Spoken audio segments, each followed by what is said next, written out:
அனைவருக்கும் வணக்கம். இந்த காட்டு ஒளிப்பட கலைக்கு குறித்தான உரையாடல் அல்லது கலந்துரையாடல் இது 4வது வாரமா தொடருது. இந்த 4 வாரத்துல முன்னாடி 3 வாரங்கள் பேசும்போது தொடர்ச்சியா காட்டு ஒளிப்பட கலைக்கான அடிப்படை தேவைகள், அது தேவைகள் போது கேமரா, அதுக்குரிய லென்சஸ், மற்ற விஷயங்கள் எல்லாத்தையும் நம்ம பேசிட்டு வரோம். அதனுடைய தொடர்ச்சியா தான் இந்த வாரத்தை நம்ம பேச போறோம். இந்த வாரத்தை அது தொடர்பான விஷயங்கள், அது தொடர்பான நூல்கள், 2வது சூழலியல் அல்லது காட்டுயிர் தொடர்பான அரசியல், இந்த விஷயங்களை இந்த வாரம் பேசுவோம். முதல்ல இணைப்புல இந்த கலந்துரையாடல் கேட்கக்கூடிய அனைவருக்கும் நன்றி.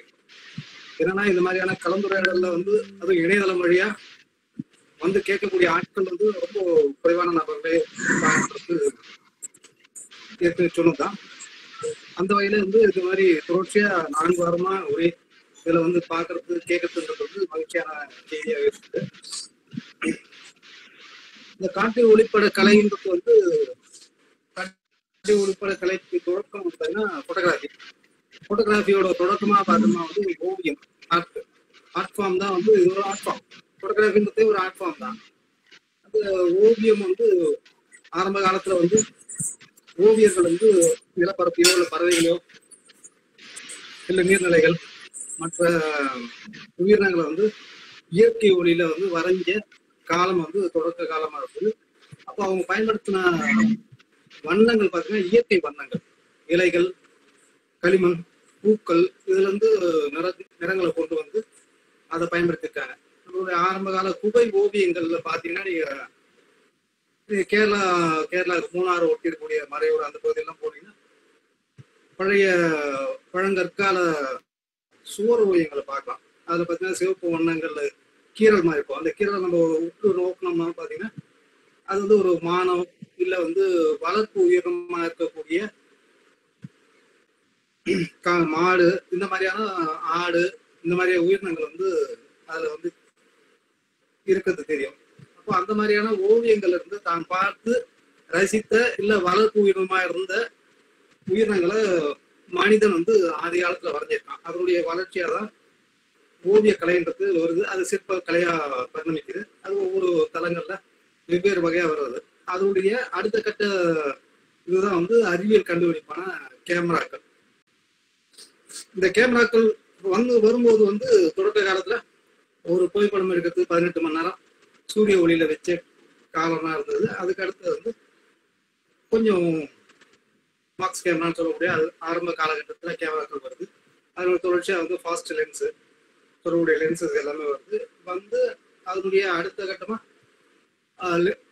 ஃபிலிம்ஸ் வருது. ஃபிலிம் 36 படங்கள் இருக்கக்கூடிய ஃபிலிமா இருக்குது. அதோட ஸ்லைட்ஸ்ன்னு சொல்லக்கூடிய பாசிட்டிவ் ஸ்லைட்ஸும் வருது. இந்த நிலையெல்லாம் தாண்டி 2004 கணினி மயப்பட்ட டிஜிட்டல் ஃபார்மேட்ல கேமரா வர ஆரம்பிச்சு. அது வர ஆரம்பிச்சதுக்கு அப்புறமா அது ஒரு தொழில்நுட்பம் ரொம்ப எளிதான ஒரு விஷயமா மாறி அனைத்து தரப்பு மக்களும் கையாள முடியுன்ற ஒரு நிலைமைக்கு கணினி மயப்பட்ட ஒளிப்பட கருவிகள் இன்னைக்கு மாறி நிற்குது.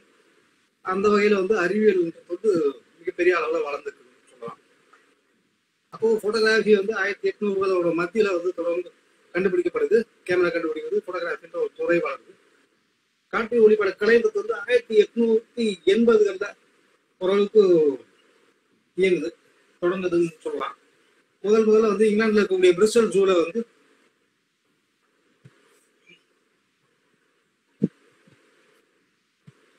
1854 64 வரைக்கும் அந்த பிரிஸ்டல் ஜூல இருக்கக்கூடிய சிங்கங்கள் குட்டி போட்டதை பதிவு பண்றதுதான் காட்டு ஒளிப்பட கலைக்கான தொடக்கமா இருக்குது.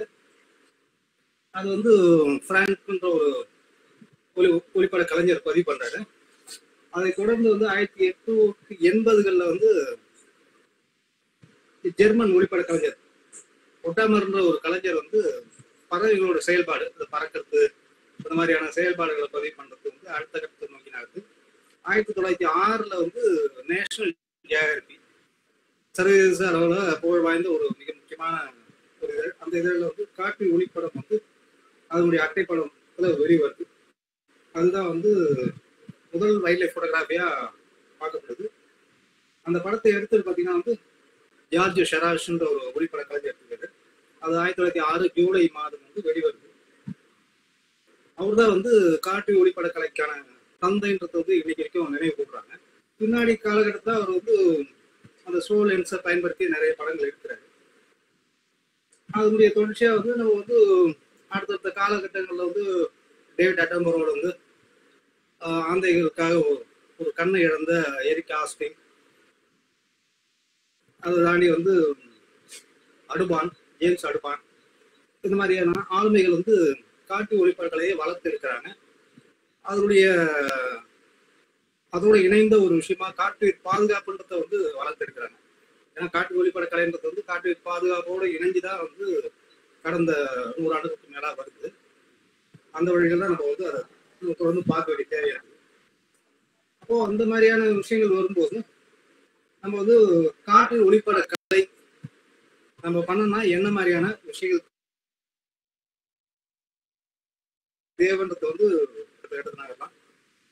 ஏன்னா வந்து கடந்த 3 வாரங்களா இணைப்புல வந்தோம், திரும்ப வந்தாங்க, அது ஒரு சோர்வு தான் தரும். இருந்தாலும் அது வந்து இப்போ புதுசா இணைஞ்சிருக்கக்கூடிய நண்பர்களுக்கு வந்து அது பயனுள்ள வகையில் அமையறது தான் யோசிக்கிறேன். நீ வந்து போட்டோகிராஃபி வந்து ஒரு அறிவியல் ஆய்வா இல்லை அறிவியல் கண்டுபிடிப்பா வரும்போது பல்வேறு துறைகள் வந்து அதுல வருது. ஒரு பக்கம் வெட்டிங் ப்ரொஃபஷனல், திருமண நிகழ்ச்சி, மற்ற நிகழ்ச்சிகளை எடுக்கக்கூடிய விஷயம் துறையா வளருது. இன்னொரு பக்கம் industrial photography, fashion photography, modern photography, அதாவது போர்ட்ரைட், போர்ட்ஃபோலியோ, இந்த மாதிரி பல்வேறு வகைகள் வந்து டாக்குமெண்ட் போட்டோகிராஃபி, இது மாதிரியான ஒவ்வொரு துறைகள் பரிணமிக்குது. அதுல ஒரு துறை வந்து மிக முக்கியமான துறையா அது வைல்ட் லைஃப் போட்டோகிராஃபி வந்து பரிணமிக்குது. அப்போ வந்து வைல்ட் லைஃப் போட்டோகிராஃபி வந்து என்ன மாதிரி பார்க்கலாம், என்ன மாதிரி பிரிக்கலாம்னு போது அது வந்து 3 பெரும்பிரிவா நம்ம பார்க்க முடியும். அது பார்த்தீங்கன்னா வந்து மேக்ரோ போட்டோகிராஃபி, பூச்சிகள், பூக்கள் அல்லது சிற்றுயிர்கள், சிறிய உயிரினங்களை வந்து காட்சிப்படுத்துறதுக்கான ஒரு துறையா அது இருக்குது. அதுல வந்து நிறைய ஆளுமைகள் வந்து இருந்து செயல்பட்டுருக்காங்க, அதை செழுமைப்படுத்திருக்காங்க, வளர்த்தெடுத்திருக்காங்க. ரெண்டாவது வந்து பேட் போட்டோகிராஃபி. பேட் போட்டோகிராஃபி வந்து சர்வதேச அளவுல எல்லாமே சர்வதேச அளவுல இருந்தாலும் பறவைகள் புகைப்பட கலையும் அந்த அளவுக்கு நல்லா வளர்ந்தது. அது வந்து நம்மளுடைய வீடுகள் தொடங்கி பூங்காக்கள், நீர்நிலைகள், காடுகள், இந்த மாதிரி பல்வேறு இடங்கள்ல வந்து பயணப்படுறதுக்கான வாய்ப்பு வசதி வருது. மூணாவது வந்து வைல்ட் லைஃப் போட்டோகிராஃபி. காடுகளுக்குள்ள பயணம் பண்ணுறோம், காடுகளை பார்க்குறோம், அங்க இருக்கக்கூடிய உயிரினங்கள், பேருயிர்கள், யானை மாதிரியான பேருயிர்கள், இல்லை வந்து வேட்டையாடிகள், பிரெடேட்டர்னு சொல்லுவோம், புலி, சிறுத்தை, அல்லது வந்து ஸ்கேவெஞ்சரா பார்க்கக்கூடிய கழுதைப்புலி, நரி, இந்த மாதிரியான உயிரினங்களை வந்து காட்சிப்படுத்துறது வைல்ட் லைஃப் போட்டோகிராஃபி. இப்போ இந்த 3 பிரிவுகள் இருக்கும்போது இந்த 3 பிரிவுகளுக்குள்ள இப்போ வந்து புதிதாக வந்து அர்பன் வைல்ட் லைஃப்ன்ற ஒரு துறையும் வளர்ந்துட்டு இருக்குது சில காலமா. அந்த அர்பன் வைல்ட் லைஃப் போட்டோகிராஃபின்றது வந்து நகர்ப்புறம், நகரமயமாக்கல் இன்னைக்கு நம்ம வந்து எதிர்கொண்டு இருக்கக்கூடிய மிகப்பெரிய சிக்கலா இருக்கு. அப்போ நகர்மயமாக்கல்ல பாதிக்கப்படக்கூடிய உயிரினங்கள், அது வந்து நகர்ப்புறங்கள், இப்போ சென்னை மாதிரியான பெருநகரங்கள்ல என்ன மாதிரியான உயிரினங்கள் வாழும், அது எந்த அளவுக்கு சிக்கலை எதிர்கொண்டிருக்கு, அதனுடைய புறச்சூழல். நீங்க வந்து ஒரு விவசாய நிலமா இருந்து சமீப ஆண்டுகள், கடந்த 10 ஆண்டுகள் வந்து வீடுகளா மாறும்போது, இல்லை தொழிற்பேட்டைகளா மாறும்போது அங்க இருந்த உயிரினங்கள் வந்து அதனுடைய கடைசி கட்டத்தை நெருங்கி இருக்கும். அப்போ அந்த மாதிரியான காலகட்டத்துல அரிதான சில உயிரினங்கள் பார்க்கலாம் அந்த இடத்துல. அப்போ அதை ஆவணப்படுத்த வேண்டிய தேவை இருக்குது. இல்லைன்னா வந்து நம்ம வந்து காமாட்சி ஹாஸ்பிட்டல் நம்ம பள்ளிக்கரணை பார்க்குறோம். அந்த பள்ளிக்கரணையோட சூழலை பார்க்கும்போது நம்மளுக்கே வந்து சில நேரங்கள்ல ரொம்ப அந்த மோசமான அனுபவமா. ஏன்னா வந்து உயர் மின்னழுத்த கோபுரங்கள் பல்வேறு திசைகளில் போயிட்டு இருக்கும்போது அந்த இடத்துல வந்து பருந்து வகைகள், மற்ற நீர் பறவைகள் பறக்கும் போது சில வந்து கம்பியில் அடிப்பட்டு இறக்கிறதுக்கான வாய்ப்பு இருக்குது. அப்போ அந்த அந்த சூழலே வந்து ஒரு உயிரினங்கள் வாழறதுக்கான அந்த சூழல் இல்லாத ஒரு நிலைமையை தான் நம்ம அங்கே பார்க்கணும். அப்போ அந்த மாதிரி இடங்கள்ல வந்து பறவைகளையோ இல்லை வந்து மற்ற உயிரினங்கள் காட்சிப்படுத்துறதுக்கு அர்பன் வைல்ட் லைஃப் போட்டோகிராஃபிக்குள்ள வருது. இப்போ இந்த மாதிரியான பிரிவுகளை வந்து நம்ம வந்து எப்படி பார்க்க வேண்டியது, எப்படி நம்ம வந்து அதை தொடங்கலாம், எந்த வகையில் வந்து பேசலான்றது தான் நம்ம முதல்ல இங்க பார்க்க போறோம். முதல்ல வந்து மேக்ரோ போட்டோகிராஃபி. மேக்ரோ போட்டோகிராஃபிக்கான அடிப்படை முதல்ல வந்து அடிப்படை எல்லா வரைக்கும் கேமரான்றது வந்து அடிப்படையான விஷயம். அதை தாண்டி மேக்ரோ போட்டோகிராஃபிக்கான கேமரா வந்து ஒரு பேசிக் கேமரா. பேசிக் கேமராவை பொறுத்த வரைக்கும் இன்னைக்கு நிக்கான்ல வந்து 3200, 5200 மாதிரியான மாடல்கள் வருது. அது வந்து 30,000 வந்து 40,000 வரைக்கும் கொஞ்சம் விலை வந்து கூட குறைச்சலா இருக்குது. அது வந்து மார்க்கெட் ரேட்டு சரியா தெரியல, அந்த விலையில கிடைக்குது. நீ அதை வாங்கிக்கலாம். அதோட ரேஞ்சு வந்து இது கேனாலில் பார்த்தா கேனால்லையும் வந்து பேசிக் மாடல் இருக்குது. நீங்கள் அதையும் இருக்கும். இல்லை ஒலம்பஸோ அல்லது சோனி போனாலும் சரி அதுவும் பண்ணலாம். எது தேர்ந்தெடுக்கணும், எந்த நிறுவனத்தை நீங்கள் தேர்ந்தெடுத்து எது விருப்பமானதோ அதை பயன்படுத்திக்கலாம். அந்த கேமரா வாங்கணும் கூட வந்து அதோட லென்சஸ் தருவாங்க. பேசிக்கான கேமரா வரும். சில நிறுவனங்கள் 2 அல்லது 3 லென்சஸ் வந்து இணைக்கி தராங்க. அந்த லென்சஸோட கூடுதலாக வந்து மேக்ரோ லென்ஸ்னு ஒன்று நீங்கள் வாங்க வேண்டியது இருக்கும். அந்த மேக்ரோ லென்ஸ் வந்து பார்த்தீங்கன்னா 100 mm சொல்லலாம், 105, 85 இந்த மாதிரியான பல்வேறு வகைகள் இருக்குது, தூரங்கள் இருக்குது. நீங்கள் வந்து ஒரு 100 mm வந்து பொருத்தமாக இருக்கும் அந்த மேக்ரோ ஃபோட்டோகிராஃபி. ஏன்னா வந்து ஒரு பூச்சியோ இல்லை பூக்களையோ எந்த ஒரு தொல்லைப்படுத்தாமல் காட்சிப்படுத்துறதுக்கு வந்து சரியான லென்ஸாக வந்து 100 mm நீங்கள் பொருத்தமாக தேர்வு பண்ணலாம். இப்போ இது ரெண்டுத்தையும் உங்கள் கைக்கு வந்துருச்சு. இப்போ அடிப்படை கேமரா பேசிக் கேமராவும் ஒரு மேக்ரோ லென்ஸ் கைக்கு வந்ததுக்கப்புறம் எப்படி காட்சிப்படுத்தலாம், எங்கேருந்து நம்ம தொடங்கலாம். உங்களுடைய ஃபோட்டோகிராஃபி எங்கேருந்து தொடங்கலாம்னா உங்களுடைய வீடுகள்லேருந்தே நீங்கள் அதை தொடங்கலாம். வீடுகள்லேருந்தே தொடங்கலான் போது என்ன செய்யுது, வைல்ட் ஃபோட்டோகிராஃபி போட்டு நாங்கள் வந்து பரபரப்பாக பெரிய அளவில் எதிர்பார்த்து கொண்டு வந்து உட்காந்தா நீங்கள் வந்து வீட்டிலேருந்தே தொடங்கலாம் என்ன இது கேள்வி எல்லாருக்குமே இடம். ஏன்னா வந்து உங்களுடைய பார்வை உங்கள் புற சூழலில் இருக்கக்கூடிய உயிரினங்களை காட்சிப்படுத்த தான் மிகப்பெரிய டாக்குமெண்டேஷனாக மாறும். அது வந்து சில நேரங்களில் உங்க வந்து அடுத்த கட்டத்துக்கு ஒரு அறிவியல் ஆய்வுன்ற கட்டத்துக்கு கூட நடத்துறதுக்கான வாய்ப்பு வசதி உருவாகும். ஏன்னா வந்து உங்களை சுற்றி இந்த உலகம் வந்து உலகம் வந்து பூச்சிகளால் நிறைந்தது. இந்த உலகத்துல வந்து இது வரைக்கும் வந்து 7,50,000 பூச்சிகள் கண்டுபிடிக்கப்பட்டிருக்குது. கண்டுபிடிக்கப்படாத பூச்சிகளோட எண்ணிக்கை வந்து இதை மாதிரி 10 மடங்கு இருக்குன்றது வந்து அறிவியலாளர் சொல்றாங்க. இப்போ பூச்சிகளால் நிறைந்த இப்போ பூ உலகம் வந்து பூச்சிகளோட எண்ணிக்கை வந்து அதிகமாகக்கூடாது, அதே நேரத்தில் எண்ணிக்கை குறையவும் கூடாது. அதனுடைய சமத்தன்மை வந்து ரொம்ப ரொம்ப முக்கியமானது. பூச்சிகள் இல்லாத இந்த பூ உலகில் வந்து மனிதனால் வாழ முடியாது. அது நம்ம இதை வந்து மனிதன் தீங்கு செய்யுது நல்லது செய்யுது மனிதனோட ஒரு மனித உயிர் என்ற பார்வையில வந்து நம்ம பார்க்கலாம். எல்லா உயிரினும் வந்து இயற்கையில வந்து சரிதான், இயற்கை அமைப்புல வந்து ஒவ்வொரு இதாக இருக்குது. அப்போ பூச்சிகளை வந்து நம்ம படம் பிடிக்கிறதோ ஒரு பூக்களை படம் பிடிக்கிறதோ உங்களுடைய வீடுகள்ல இருந்து நீ அந்த இதை தொடரலாம். உங்க வீட்டுல ஒரு தோட்டத்துல வந்து ரோஜா செடியோ இல்லை செம்பருத்தி அல்லது வந்து இட்லி பூச்செடியும் தேன்கோழி செடின்னு சொல்லுவோம். அந்த மாதிரியான செடிகள் இருக்கும்போது இல்லை புதர் செடிகள் சொல்லுவோம். சாதாரண புதர் செடி அது தேவையே கிடையாது, பூண்டு செடி சொல்லுவோம். ஆனால் அதில் வந்து பூ பூத்துருக்கும். அந்த பூவை பார்த்தீங்கன்னா பூ கடியில் கண்டுகள் இருக்கும். வண்ணத்து பூச்சி இருக்கும். நீங்கள் சாதாரணமாக வந்து நீங்கள் சென்னை மாதிரியான நகரங்கள்லேயே ஒரு 30 வகையான வண்ணத்து பூச்சிகளை பார்க்கறதுக்கான சாத்தியம் கொடுக்குது. தட்டான்கள் டிராகன் ஃப்ளை டான்ஸ் அப்படின்னு சொல்லுவோம். அது நீங்கள் வந்து நகரங்களில் தாராளமாக பார்க்கறதுக்கான வாய்ப்பு இருக்கும். இதுக்கு அடுத்ததாக வந்து வண்டுகள் பார்க்கலாம், தயிர்க்கடை பூச்சி கிரேயிங் மேண்டிட்ஸ்ன்னு சொல்லுவோம், தயிர்க்கடை பூச்சி பார்க்கலாம். மற்ற எண்ணற்ற உயிரினங்கள் வந்து பார்க்கறதுக்கான வாய்ப்பு. இப்போ உங்க வீட்டுல வந்து கேமரா கையில இருந்து உங்க வீட்டுல இருந்து தொடங்குங்க. எப்படி நான் ஒரு புகைப்படத்தை எடுக்கிறதுன்னு இந்த வைல்ட் லைஃப் போட்டோகிராஃபிக்கான அடிப்படை வந்து கேமரா அனுப்பும் போது இயற்கை ஒளின்றது மிகவும் அடிப்படையானது. நீங்க இயற்கை ஒளியை சார்ந்து இயற்கை ஒளியை வந்து புரிஞ்சு பதிவு பண்ண ஆரம்பிச்சுன்னா, ஆவணப்படுத்த பண்ண ஆரம்பிச்சுன்னா உங்களை மாதிரியான ஆளுமை சக்தி யாரும் இருக்கிறதுக்கான வாய்ப்பு இருக்காது.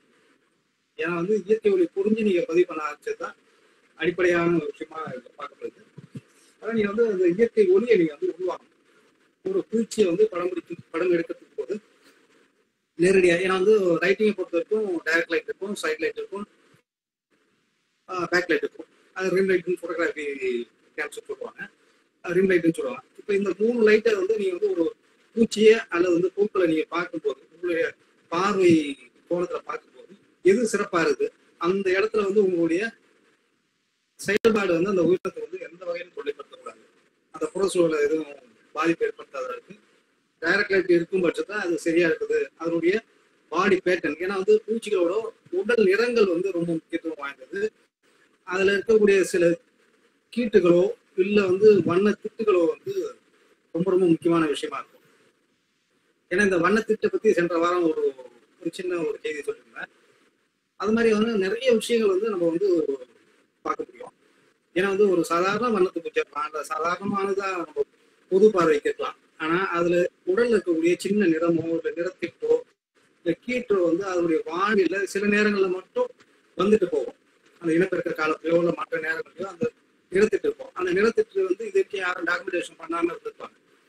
அப்போ அந்த பதிவை நீங்க பண்ணும்போது அந்த அந்த முதல் பதிவுன்றது உங்களுடையதான் மாறலாம். அப்போ அந்த டைரக்ட் லைட்ன்றது வந்து ரொம்ப முக்கியமான விஷயமா இருக்கு. சில பூச்சிகளுக்கோ சில பூக்களுக்கோ வந்து ரிங் லைட்னு சொல்லுவோம், பேக் லைட்னு சொல்லுவோம் இல்லைங்களா, அந்த பேக் லைட்டை நீங்க வந்து பயன்படுத்தலாம். அப்போ அதனுடைய அழகியல் தன்மை வந்து கூடும். ரெண்டாவது வந்து சைட் லைட்டு. சைட் லைட்டை நீங்க பயன்படுத்தும் போது 3 டைமென்ஷன் எஃபெக்ட் கிடைக்கும் படங்களுக்கு. அப்போ வந்து உங்களுடைய படங்கள் வந்து கொஞ்சம் அழகியல் தன்மை கூட்டி கொடுக்கும்.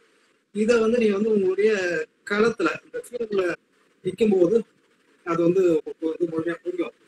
அல்லது வந்து ஜனவரி அல்லது பிப்ரவரியில வந்து இந்த சூழல் மாறி இணையத்திலே பேசுற தன்மை மாறி நேரடியான களத்துக்கு போற பட்சத்துல இந்த ஒரு ஃபீல்டு விசிட்டை வச்சு நம்ம இதை வந்து இன்னும் கூட விரிவா பேசுவோம். இல்லை வந்து அது தொடர்பா உங்களுடைய கேமராவை எப்படி ஹேண்டில் பண்றது, இல்லை வந்து பூச்சியில் எப்படி இது பண்றது, இந்த மாதிரியான விஷயங்களை வந்து நேரடியாவே நம்ம சொல்றதுக்கு நான் தயாராகவே இருக்கேன். அதுக்கான ஏற்பாடுகள் வந்து நம்ம இயல்பு நிலைமை திரும்ப அது பண்ணுவோம். அப்போ ஒரு பூச்சியை வந்து நீ வண்ணத்து பூச்சினா வண்ணத்து பூச்சி வரும். ஏன்னா வண்ணத்து பூச்சி எப்போ பகல் நேரம் பெரும்பான்மை வண்ணத்து பூச்சி வந்து சூரிய ஒளியில வந்து இரவு வச்சு காயும். அதுவும் நீங்க விடிய காலில் பார்த்தீங்கன்னா காலையில் 6 மணிக்கெல்லாம் பார்த்தீங்கன்னா வந்து அந்த செயல்பாடு வந்து இருக்கும். அதே நேரத்தில் மாலை நேரங்களில் பார்த்தீங்கன்னா ஒரு ரூஸ்டிங் சொல்லுவாங்க, அடையறது, தமிழ்ல வந்து அடையறது. இரவுல வந்து ஓய்வு எடுக்கிறதுக்கான நேரத்தில் பார்த்தீங்கன்னா அடையறது சொல்லுவாங்க, ஊசி. அந்த இடத்துல வந்து நீங்க வந்து அமைதியா ஒரு வனத்து பூச்சி இருக்கும், ஒரு கிளையிலேயோ ஒரு இலையிலயோ வந்து உட்காந்துரும். இப்போ இந்த மாதிரியான காட்சிகளை வந்து நீங்க வந்து காட்சிப்படுத்தலாம். ரெண்டாவது வந்து டிராகன் ஃப்ளையோ இந்த ப்ரேயிங் மேடிஸ். ப்ரேயிங் மேடிஸ் வந்து நிறைய வகைகள் இருக்குது. இந்த தயிர்கடை பூச்சில வெட்டிக்கிளி. வெட்டிக்கிளியில பார்த்தீங்கன்னா வந்து அதுவும் தமிழ்நாட்டில் ஒரு 300 வகை இருக்கு. வண்ணத்து பூச்சியில வந்து ஒரு 350 வகைகள் இருக்கு. தட்டான்கள் இருக்குது. இந்த மாதிரியான நிறைய வண்ணத்து பூச்சிகள் சூழ்ந்த நிலைமையில நீ எடுக்கக்கூடிய பூச்சிகளோட நிறங்கள் சில நேரங்கள்ல வந்து ரிம் லைட், பேக் லைட்னு சொல்லக்கூடிய நிறம் தேவை. பேக் லைட்டு அந்த ஒளி வெள்ளம் தேவைப்படுது, இல்லை சைட் லைட்டு. இதை மூணுத்தையும் தேர்வு பண்ணிட்டு அந்த படத்தை எடுத்தீங்கன்னாலே உங்களுக்கு வந்து ஒரு சிறப்பான பதிவாக இருக்கும். கூடுதலாக ஒரு விஷயம் என்னன்னா, வண்ணத்து பூச்சி எல்லா பூச்சிகளுக்கும் வந்து 3 வாழ்நிலை கொண்டிருக்கும். சிலது வந்து 2 இருக்கும். அதுல வந்து பெரும்பான்மையான பூச்சி வந்து பூச்சியோட முன்பருவம் இளம் அதை அல்லது என்ன சொல்லணும் வளர் இளம் பருவம்னு சொல்லுவாங்க. அந்த பருவம் வந்து தண்ணீர்ல வாழக்கூடிய தன்மை இருக்கும். இங்க தட்டான்லாம் பார்த்தீங்கன்னா வந்து தண்ணீர்ல வாழக்கூடியதான். தட்டானுக்கு முந்தின ஸ்டேஜ் பார்த்தீங்கன்னா தண்ணீர்ல வாழக்கூடியதான். இப்போ தண்ணீர்ல வாழத்தா இருக்கும்போது அந்த இடத்துல வந்து நீங்க வந்து அந்த பூச்சியை பதிவு பண்றது, இல்லை அதுக்கு முக்கிய உணவா இருக்கக்கூடிய இறையா இருக்கக்கூடிய கொசுவோட முட்டை, கொசுவோட இளம் பருவம். ஏன்னா கொசுவோட இளம் பருவமும் தண்ணீர் தான் வருது. இப்போ இந்த தொடர்பு சங்கிலி இருக்கு இல்லையா, தொடர்பு சங்கிலி சொல்லலாம் அல்லது உணவு சங்கிலின்னு சொல்லலாம். இந்த சங்கிலியை வந்து நீங்க டாக்குமெண்டேஷன் பண்றதுக்கான வாய்ப்பு இருக்கு. ஏன்னா இயற்கை வந்து எதையும் வீணாக படைக்கல, உருவாக்கல. படைக்கல வந்து தவறான ஒரு விஷயம். யாரும் இந்த உலகத்தையோ இந்த உயிரினங்கள் படைக்கல, உருவாக்கல. இயற்கை வந்து எதையும் இங்க வீணாக உருவாக்கல. இயற்கை வந்து கழிவுகளை உருவாக்கல. திரும்ப திரும்ப சொல்லக்கூடிய விஷயம் வந்து இயற்கை வந்து கழிவுகளை இங்க உருவாக்கவே இல்லை. மனிதன் மட்டும்தான் இயற்கைக்கு எதிரான பொருட்களை கண்டுபிடிச்சு கழிவுகளை உருவாக்கி இன்னைக்கு கழிவுகள் நிறைந்த குப்பை மேடா இந்த பூ உலகம் மாத்திருக்காங்க. அப்போ இந்த விஷயம் இருக்குது இல்லையா, அவன் வந்து ஒரு வண்ணத்து பூச்சியோட புழு பருவம். நீங்க புழு பருவத்திலேயே நீங்க பாத்தீங்கன்னா நீங்க வந்து முட்டை வச்சு முட்டையில இருந்து வெளியே வரும்போது வெளியே வந்த நாள் வந்து பீப்பா ஸ்டேஜ், அது கூட்டுப்புழு மாற வரைக்கும் அதனுடைய ஒரே வேலை வந்து இலைகளை சாப்பிட்றது மட்டும்தான். இலைகளை சாப்பிட்டு கழிவுகளை வெளியே தள்ளிட்டே இருக்கும். ஏன் இது இலைகள் சாப்பிடுறது இல்லை, அந்த செடிகள் வந்து இலைகளே இல்லாம மொட்டையா காட்சி அளிக்கக்கூடிய சூழல் கூட சில நேரம் இருக்கும். அப்போ இந்த ஆற்றலை ஏன் ஒரு புழு சேகரிக்குது? இந்த தேடல் நமக்கு தேவை. இந்த தேடல் எதுக்கு தேவைன்னா, இந்த புழு வந்து முழுமையான இலைகளை சாப்பிட்டு ஆற்றலை சேமிச்சிருக்கிறது. கூட்டுப்புழு பொறுத்த மேல கரெக்டின்ற ஒரு கடினமான தோல் இல்ல ஓடு மாதிரி மூடிடும். மூடினது பிறகு அதனுடைய அசைவன்றது எதுவுமே இருக்காது, அசைவு இயக்கமே இருக்காது. ஆனா அந்த கூட்டுப்புழு அந்த கரெக்டின் ஓடுக்குள்ள முழுமையான வண்ணத்து பூச்சியா தொடர்ச்சியா மாறிடும். அப்போ புழு பருவத்தை இலைகளை உண்டு ஆற்றலை சேமித்ததுக்கான அடிப்படை காரணம் கூட்டுப்புழுக்குள்ள அதனுடைய வளர்ச்சி வந்து அடுத்த கட்டத்துக்கு மாறுது. 1 வாரமோ அல்லது 4 நாட்களோ 10 நாட்களோ எதுவாகும் அந்த வளர்ச்சியை வந்து அடுத்த கட்டத்துக்கு நகர்த்துது. முழுமையான வண்ணத்து பூச்சியா மாறதுக்கான ஆற்றலை வந்து முன்கூட்டியே சேமிக்குது. அப்போ அதை சேமிக்கும் போது பாத்தீங்கன்னா அதனுடைய செயல்பாடு முட்டையிலிருந்து வெளியே வரும்போது சின்ன புழுவா இருக்கும். அப்போ ஒரு கலர் பேட்டர்ன் இருக்கும். வளரும் போது ஒரு கலர் பேட்டர்ன் மாறும். அந்த மாறும்போதே உடம்புல இருந்து தோல் மாதிரி இந்த கெரட்டின் இந்த ஓடு மாதிரி வெளித்தரும். அந்த பாம்பு சட்டையை உரிக்குன்னு சொல்லுவோம் இல்லையா, பாம்பு சட்டையை உரிக்கிற மாதிரியான விஷயங்கள். இப்போ அந்த டாக்குமெண்டேஷன் வந்து ரொம்ப முக்கியமானது. இது வந்து போட்டோகிராஃபி ஒட்டியான விஷயமா தான் நான் பேசுவேன். வெளித்தள்ளக்கூடிய விஷயம் இருக்குது. அதே போல அடுத்து வளரக்கூடிய புழு பருவத்திலே அடுத்த செய்தி வளரக்கூடிய அதோட நிறங்களும் மாறும். நிறங்கள் வந்து சில வண்ணத்து பூச்சிகள் இள நிறங்களா மாறும், சிலது வந்து அடர் நிறங்களா மாறும். இந்த நிறங்கள் மாறதோ இல்ல வந்து அட நிறங்கள் இல்ல இளநிறங்கள் இருக்கிறது வந்து எதிரிகிட்ட இருந்து தன்னை காப்பாற்றிக்கிறதுக்கான ஒரு புறச்சூழல் அமைப்பு, கேமோஃபிளேஜ்னு சொல்லுவோம். அந்த அமைப்பு தான் வந்து இயற்கை உருவாக்கி வச்சிருக்கு. இப்போ இந்த இடத்துல இதை நம்ம புரிஞ்சுட்டு அதை நம்ம ஆவணப்படுத்த வேண்டியதா இருக்கு. இதுல கூடுதலா இந்த ஒரே ஒரு செய்தியை சொல்லிட்டு அடுத்தது நான் ஏன்னா வந்து ஒரு உயிரினம் அதிகமான முட்டைகளை ஏன் வைக்குது, அதிகமான விதைகளை ஏன் வீடுன்ற ஒரு கேள்வி வரும். ஏன்னா நீங்க சில வண்ணத்து பூச்சிகள் பாத்தீங்கன்னா இலையில் கீழே நீங்க பாக்கலாம். நீங்க வந்து இதை வந்து நீங்க வந்து வீட்டு தோட்டத்துல இருந்தே அந்த ஆய்வு தரும். இதை வந்து போட்டோகிராஃபின்றது அறிவியல் ஆய்வு தான். அந்த அடிப்படையில் தான் இதை பேசுறேன். ஏன்னா நீங்க சில இலையில் கீழே பாத்தீங்கன்னா நூற்றுக்கணக்கான முட்டை இருக்கும், 100 வரிசை முட்டைகளா இருக்கும் வண்ணத்து பூச்சி முட்டை. சில வகைகள் வண்ணத்து பூச்சி வகைகளே சிலது வந்து 1 2 தான் சிலது வைக்கும். சில இரவாடிகள் மாத்துன்னு சொல்லுவோம். இந்த இடத்துல வந்து வண்ணத்து பூச்சிகள் அந்த ஃபேமிலியில 2 இருக்குது. மாத்துன்னு சொல்றது, பட்டர்ஃப்ளைன்னு சொல்றது. மாத்து வந்து இரவாடி, வண்ணத்து பூச்சி பகலாடி, டைவர்னல் நட்பர்கள். இந்த விஷயம் அப்போ எண்ணிக்கை வந்து அதிகமாகவும் எண்ணிக்கை குறைவா இருக்கிறதுக்கான காரணம் என்னன்னா சார்லஸ் டார்வின் கிட்ட தான் இந்த தேதியை நான் சொல்லுவோம். சார்லஸ் டார்வின் தான் சொல்றாரு, ஒரு உயிரினம் தன்னுடைய எதிர்கால தலைமுறையில ஆபத்தை எதிர்கொள்ளக்கூடிய சாத்தியக்கூறு இருந்தா அதிகமான முட்டையிலும் அதிகமான விதைகளும் ஈனக்கூடிய சாத்தியக்கூறு இருக்கு. எதிரிகள் இல்லாத பட்சத்துல, ஆபத்தை சந்திக்காத பட்சத்துல குறைவான விதைகளையோ குறைவான முட்டைகளோ தான் ஈனம்ன்றது சார்லஸ் டார்வின் அவருடைய ஆரிஜின் ஆஃப் ஸ்பீசிஸ்ல பேசுறாரு. அப்போ இந்த விஷயம் வந்து நமக்கு வந்து கொசுக்கும் நம்ம போடணும். ஏன்னா கொசு நம்ம வந்து இன்னைக்கு வந்து மனித சமூகத்தோட எதிரியா கட்டமைக்கிறோம் இல்லைங்களா. ஆரம்பத்துக்கு வந்து தட்டான்கள் வந்து புழு பருவம் வந்து தண்ணியில வரும், கொசுவும் வந்து தண்ணியில தான் வளரக்கூடியது. கொசு முட்டையும் கொசுவோட புழு பருவம் வந்து தட்டான்களுக்கு இரையா மாறுது. தவளையோட தலைப்பரட்டை முந்தின பருவம் வந்து தலைப்பரட்டை தமிழ் சொல்லுவோம், அதுக்கு இரையா மாறுது. நிறைய மீன் வகைகளுக்கு வந்து கொசு முட்டைகளும் கொசுவோட இளம்பருவம் இரையா இருக்குது. அப்போ இந்த உணவு சங்கிலி இயற்கை வந்து ஒன்றை ஒன்று சார்ந்திருக்கும், ஒன்றை ஒன்று கட்டுப்படுத்தும். இந்த கட்டுப்படுத்தக்கூடிய விஷயத்துல ஏதோ ஒரு சிக்கல் ஏற்படுத்துது, ஆபத்து உடைஞ்சாதான் அந்த ஒரு உயிரினம் வந்து எண்ணிக்கையில் அடங்காத அளவுக்கு வந்து அதிகரிச்சு மனித சமூகத்துக்கு வந்து பேராபத்தை இயற்கை பேரிடர், அந்த இயற்கை பேரிடர் தான் இன்னைக்கு நம்ம வந்து கொசுவோட பெருக்கத்துல பார்க்கலாம். கொசுவோட ஒழிப்புக்காக பலாயிரம் கோடிகள் செலவு பண்ணக்கூடிய நிலைமையில் நம்ம இருக்கோம். ஒவ்வொரு அரசாங்கம் அது மலேரியா டெங்கு வந்து பல்வேறு விஷயங்கள் நம்ம பார்க்கணும். இந்த இணைப்பு சங்கிலி இயற்கை ஒன்றை ஒன்று சார்ந்தது கட்டுப்படுத்துது. இந்த கட்டுப்படுத்துவது வந்து அது தகர்ந்து போச்சுன்னா மனிதன் என்னைக்கு தன்னை ஆக சிறந்த நினைக்கிறானோ, தன்னால கட்டுப்படுத்த முடியும்னு நினைக்கிறானோ, அன்னைக்கு அவனுடைய தோல்வி தொடர்ந்து அவனுக்கான அழிவு தொடங்கிதான் சொல்ல முடியும். அப்போ இந்த விஷயங்கள் வந்து நம்ம வந்து ஒரு பூச்சி ஆவணப்படுத்துறது விஷயம் பண்ணலாம். தயிர்கடை பூச்சி சரி, வெட்டுக்கிளிகள்ல வந்து பாத்தீங்கன்னா பல்வேறு வகை இருக்கு. இந்த ஆவணப்படுத்தும் போது அது நிறங்கள் முக்கியம் சொன்னாங்க. அப்போ நீங்க இதை ஆவணப்படுத்தி அது தொடர்பான புத்தகம் இருக்கு. ஏன்னா ஒரு வண்ணத்து பூச்சி நீங்க பண்றீங்கன்னா வண்ணத்து பூச்சிகளுக்கான தமிழ் நிறைய புத்தகம் இருக்கு. அதுல வந்து இந்த புத்தகம் நம்ம சொல்லலாம், வண்ணத்து பூச்சிகள் அறிமுக கையேடு டாக்டர் ஆர் பாரம்பர். இது தமிழ்ல வண்ணத்து பூச்சிகளை பத்தி ஒரு அறிமுக கையேடு, ஒரு 120 வண்ணத்து பூச்சிகளை பத்தி அவங்க பேசியிருக்காங்க. அது என்ன மாதிரியான இறை தாவரங்களை சார்பு இருக்கும், ஹோஸ்ட் பிளான்ட்னு சொல்லுவோம், ஃப்ளவரிங் பிளான்ட் தனியாக சொல்லியிருப்பாங்க. அது எந்தெந்த வண்ணத்து பூச்சிகள் காமன் பொதுவாக பார்க்க முடியாது. சிலது வந்து அரிதானது, சிலது எண்டேமிக் ஓரிட வாழ்க்கைன்னு சொல்லுவோம். அந்த மாதிரியான வண்ணத்து பூச்சி இது. அதை தவிர்த்து வந்து அழிவின் விளிம்பில் இருக்கக்கூடிய வண்ணத்து பூச்சி வந்து ஒரு 120 வண்ணத்து பூச்சி பேசியிருக்காங்க. ஆனா தமிழ்நாட்டுல வந்து குறைஞ்சபட்சம் ஒரு 300 வண்ணத்து பூச்சிக்கு மேல இருக்கு. இந்தியாவில வந்து ஒரு 1500 வண்ணத்து பூச்சி இருக்கு.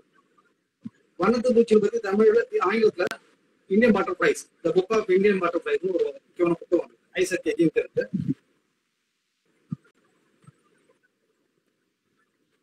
இது வந்து ரொம்ப முக்கியமான புத்தகம். அது ஐசக் எஜிம்கர் வந்து பிஎன்ஹெச்எஸ், பாம்பே நேச்சர் ஹிஸ்டரி சொசைட்டில முக்கியமான பொறுப்புல இருக்காரு. அவரும் கடந்த 30-35 ஆண்டுகளுக்கு மேலாக வண்ணத்து பூச்சியை பத்தி இந்தியன் லேண்ட்ஸ்கேப் முழுக்க பண்ணியிருக்காரு. அவருடைய கலா ஆய்வின் அடிப்படையில் இந்த நூல் உருவாயிருக்கு. இதுக்காக வந்து அவர் இமயமலை உச்சிக்கு எல்லாம் பயணப்பட்டிருக்காரு. சில அரிய வண்ணத்து பூச்சி எடுக்கிறதுக்குமே தனி பயணத்தை மேற்கொண்டிருக்காரு. இந்தியாவோட வண்ணத்து பூச்சி மனிதன்றது அவருக்கான நிக்நேமா பொதுமக்கள் பேசப்படுது. அந்த அளவுக்கு முக்கியத்துவம் வாய்ந்த மனிதராக இருக்காரு. அப்போ இந்த மாதிரியான புத்தகங்கள் வந்து உங்களுடைய தேடலுக்கு விலை கொடுக்கும் குறைஞ்சபட்சம். இல்ல நிறைய இணையதளங்களும் இருக்குது. இப்போ இது தட்டானு பத்தி தமிழ்ல வரும். தட்டானு ஊசி தட்டான ஒரு புத்தகம் வந்தது. பூச்சியல் குறித்து பூச்சியல் ஒரு அறிமுகம் புத்தகம் வந்தது. பூச்சி உலகம் வந்திருக்கு. பூச்சிகளின் தேசம் புத்தகம் வந்தது. இந்த மாதிரி பூச்சியல் குறித்து நிறைய புத்தகம் வந்தது குறைஞ்சபட்சம். முன்ன வந்து ஒரு 10 ஆண்டு முன்னாடி இந்த சூழ் கிடையாது. இன்னைக்கு தமிழ்ல பூச்சியல் குறித்து புத்தகம் வந்திருக்கு. அப்போ நீங்க பூச்சிகள் ஒரு பூச்சியில வண்டுகளாகட்டும் சரி வெட்டிக்கிளி எடுத்தீங்கன்னா அது என்ன வகையான வண்ணத்து பூச்சி இல்லை என்ன வகையான வெட்டிக்கிளி இதை வந்து நீங்க தேடி கண்டுபிடிக்கலாம். அதுல சந்தேகம் இருக்கும் பட்சத்தை நீங்க தொடர்பு கொண்டு கேட்கலாம், இல்லை மின்னஞ்சல கேட்கலாம். இன்னைக்கு அது குறித்து விவரிக்கிறதுக்கான இணையதளங்கள்லாம் நிறைய இருக்கு. அப்போ பூச்சிகளுக்கான புகைப்பட கலைன்றது வந்து இதுதான் அடிப்படை. இது வந்து நான் வெறும் டெக்னிக்கல் டேமா மட்டும் பேசுறேன், மற்ற விஷயங்கள். ஏன்னா வந்து ஒரு பூச்சியில தேடியே நிறைய நேரம் நான் சுத்தி இருக்கேன். நண்பர்களே வந்து சில நேரங்கள் வந்து இவங்க பூச்சி தாண்டி வேற எதுவும் தெரியாது, எப்போ பாரு பூச்சி தான் பார்க்குற ஒரு கிண்டல் பேச்சு கூட சொல்லுவாங்க. காட்டுக்குள்ள போனாலும் புளியை பார்க்க தாண்டி யானை பார்க்க தாண்டி பூச்சியில தேடிட்டு இருப்பேன். அது இலை கீழே. அப்போ அந்த வகையில நான் வந்து ஒரு ஆயிரக்கணக்கான பூச்சிகளை வந்து டாக்குமெண்டேஷன் பண்ணி வச்சிருக்கேன். இது வந்து பூச்சிகளுக்கான புகைப்பட கலைக்கான விஷயமா இருக்கு. ரெண்டாவது வந்து பறவை ஒளிப்பட கலை, பேட் போட்டோகிராஃபி. அதுதான் இன்னைக்கு வந்து ஒரு ஃபேஷனா நிற்குது. ஒரு போட்டோகிராஃபின்றதுக்கும் ஃபேஷன்ன்றது நம்ம சொல்ல முடியுமான்னு கேட்டா ஒரு போட்டோகிராஃபி ஃபேஷனா நம்ம பார்க்க முடியாது. ஏன்னா போட்டோகிராஃபி தொடர்ந்து காலகட்டம் வந்து குறிப்பா வயலின் போட்டோகிராஃபி தொடர்ந்து காலகட்டம் வந்து இன்னைக்கு வரைக்கும் பார்த்தீங்கன்னா அது வந்து ஒரு மேட்டுக்குடிக்கான ஒரு துறை. ஒரு ஆங்கிலேய அதிகாரிகளோ இல்ல இந்திய சமஸ்தான மன்னர்கள், சிற்றரசர்கள், இந்த மாதிரியான ஆளுமைகள் வந்து அவங்களுடைய நேரங்களை வந்து கழிக்கிறதுக்காக, பெருமைக்காக, பொழுதுபோக்குக்காக அது போட்டோகிராஃபி பண்ணாங்க. போட்டோகிராஃபிக்கு முன்னாடி வந்து வேட்டை இருந்து அவங்க வந்து பொழுதுபோக்காங்க. அந்த வேட்டையால பல்வேறு உயிரினங்களை வந்து அதனுடைய அழிவின் விளிம்புல கொண்டு வந்து அது அது ரொம்ப முக்கியமான காரணம். அது பின்னான நேரங்களை பேசுவோம். அப்போ இந்த போட்டோகிராஃபி வந்து அவங்க வந்து ஒரு பொழுதுபோக்குக்கான ஒரு அம்சமாவே தொடர்ச்சியா பார்த்து வந்தனால அதனுடைய அடுத்த காலத்து இந்திய சூழலுக்கு பின்னாடியான காலகட்டத்தில் அது ஒரு ஃபேஷனா மட்டுமா நிற்குது.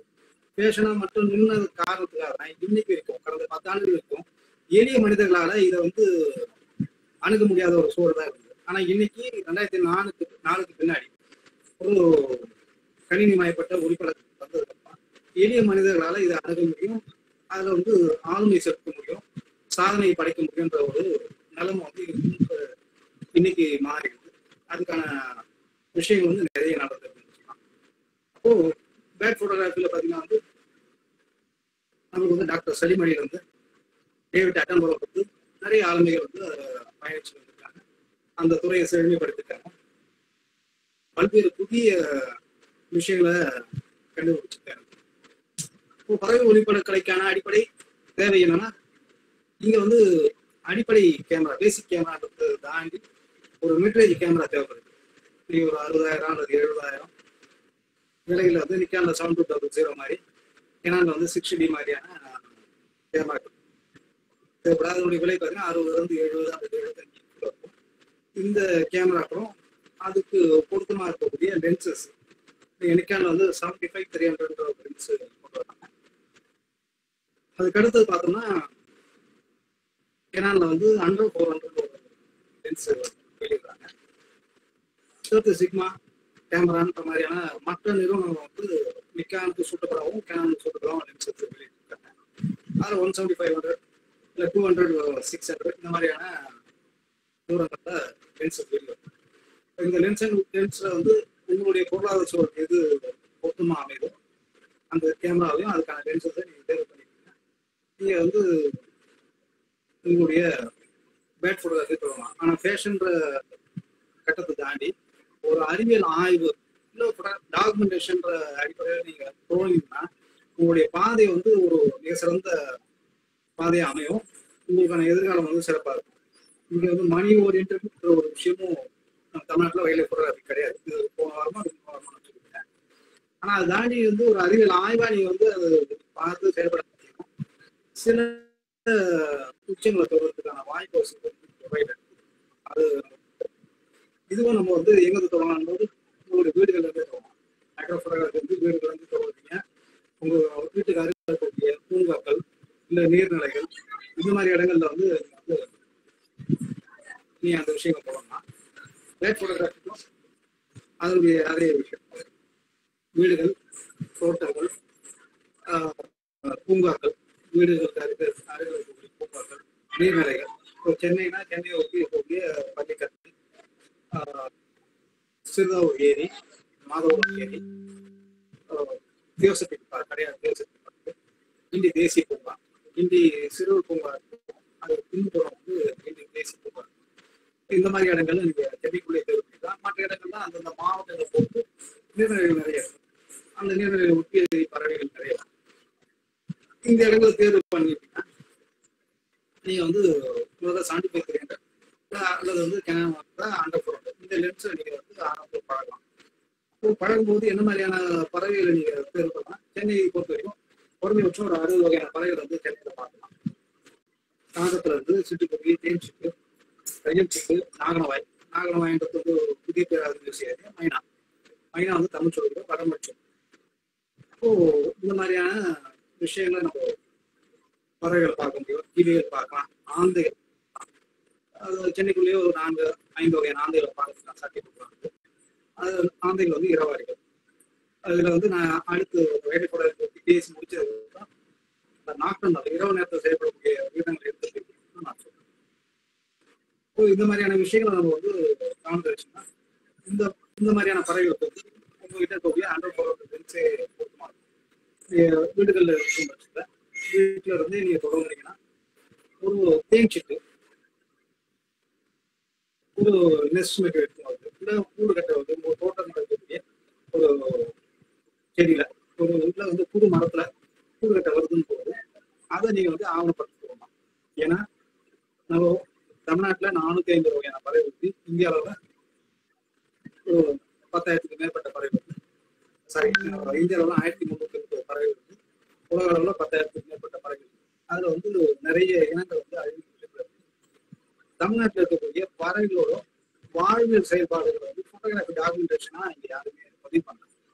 அவருடைய வாழ்க்கை முறையை வந்து எழுத்தாக்கமா பண்ணியிருக்காங்க. 100 போட்டோகிராஃபி ஒரு சிட்டுக்குருவி இருக்குது. சிட்டுக்குருவியோட வாழ்க்கை முறை வந்து நம்ம என்னைக்கா தெரிஞ்சுக்க ஆசைப்பட்டுருக்கோமா? அதுக்கான நேரமும் நமக்கு ஏன்னா பரபரப்பான வாழ்க்கை, வேகமாக ஓடக்கூடிய சோல், பனி, மற்ற வேலைகள் எல்லாமே இருக்கிறதுனால அதை நம்ம கவனத்தில் வைக்கிறது இல்லை. ஆனா ஒரு சிட்டுக்குருவியோட வாழ்க்கை முறை வந்து ஆவணப்படுத்த வேண்டிய தேவை. அந்த சரியான ஆவணப்படுத்துவது இருக்கும் பட்சத்துல இந்த சிட்டுக்குருவியை பற்றியான அறிவியல் ரீதியான புரிதல் நமக்கு இருக்கும்போது 2.0 மாதிரியான திரைப்படங்கள் வெளிவராது. 2.0 ஏன் நான் சொல்றேன்னா 2.0 வந்து சூழலுக்கு எதிரான திரைப்படமா பார்க்க தேவை. இப்போ வந்து ஒரு சன்பேடையை வந்து கூடு கட்டக்கூடிய நாள் தொடங்கி தொடர்ச்சியான ஆவணப்படுத்து இல்லை தையல் சீட்டோட கூடு நீங்க பார்த்துட்டு போக வாய்ப்பு அனுபவம் ஏறாது. இன்னைக்கு நம்ம தையல் கலைஞர்கள் சொல்லலாம், தையல் இயந்திரம், தொடர்ச்சியா தையல் அந்த மாதிரி வந்து ஒரு 3-4 இலைகளை சேர்த்து ரொம்ப அழகா தைக்கும். அந்த இலைகளை சின்ன சின்ன சின்ன இழைகள் குச்சி மாதிரி இருக்கக்கூடிய பெரிய இலைகள் நார்களை கொண்டு வந்து ஒவ்வொரு இலைகளா தைக்கும். நீங்க அதை தைக்கக்கூடிய அழகே வந்து தனி. நீங்க அதை வந்து 400 பார்க்கலாம். பார்த்துட்டு தாண்டி 400 பார்க்கலாம். ஸோ அந்த மாதிரியான விஷயங்கள் வந்து முதல் நாள் வந்து அது கூட வந்து முழுமைப்படுத்த வச்சு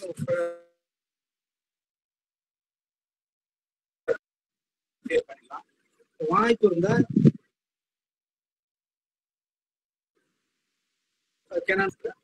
ஒரு இந்த மாதிரியான விஷயங்கள் வந்து உங்களுக்கு வந்து எதிர்காலத்துல வந்து ஒரு நல்ல தளத்தை ஏற்படுத்தி வாய்ப்பு.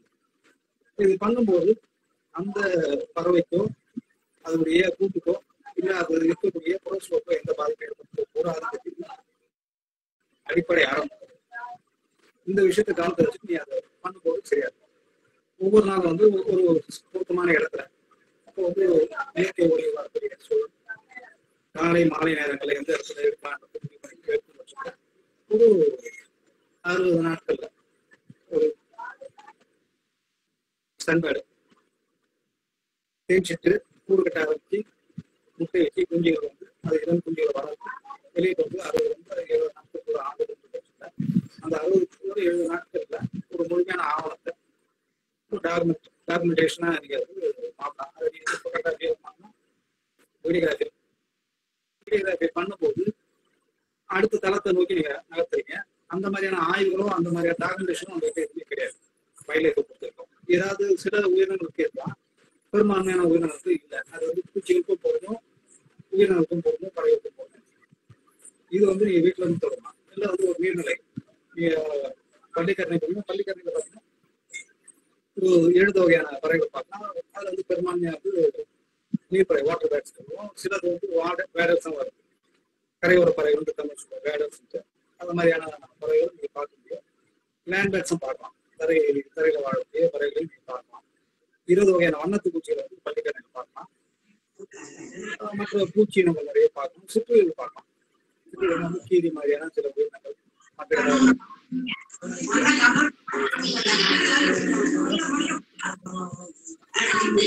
கேக்குதுங்களா?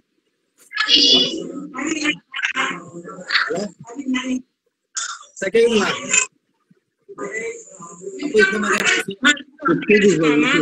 பேசுறாங்க, நான் பண்றேன். கேக்குது, கொஞ்சம் சவுண்டா பேசுங்க. சவுண்ட் கம்மியா இருக்குங்கிறாங்க சார். சார் சொல்லுங்க. ஹலோ சார், கேக்குதுங்களா? நிர்மல் சார். நானும் பேசுறேன், கேக்குது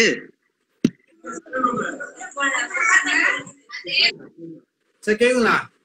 கேக்குது சார், கேக்குது சார். வேற யாரோ வந்து இது அன்மியூட் பண்ணிட்டாங்க, அதனால வந்து கிளியரா இல்ல நினைக்கிறேன். Okay okay. இப்போ நான் பேசுறேன் இல்லையா? பேசுறேன். கொஞ்சம் சவுண்டா மட்டும் பேசுறேன், சவுண்ட் கம்மியா இருக்குன்னாங்க. சரிங்க சார், சரிங்க சார், சரிங்க சார், சரிங்க சார். ஓகே, சொல்ல பேசுங்க சார். Okay sir, okay. அப்போ இந்த மாதிரியான விஷயங்கள் இருக்கும்போது நம்ம வந்து நீர்நிலைகளுக்கு போகும்போது நீர்நிலைகள் வந்து காலை மாலை நேரங்கள் வந்து பொருத்தமான நேரங்களா இருக்கும். நீங்க அந்த நேரங்கள்ல வந்து நீங்க வந்து ஒரு போட்டோகிராஃபியை ஆவணப்படுத்தும் போது சரியான பயன்பாடா அமையும் நினைக்கிறேன்.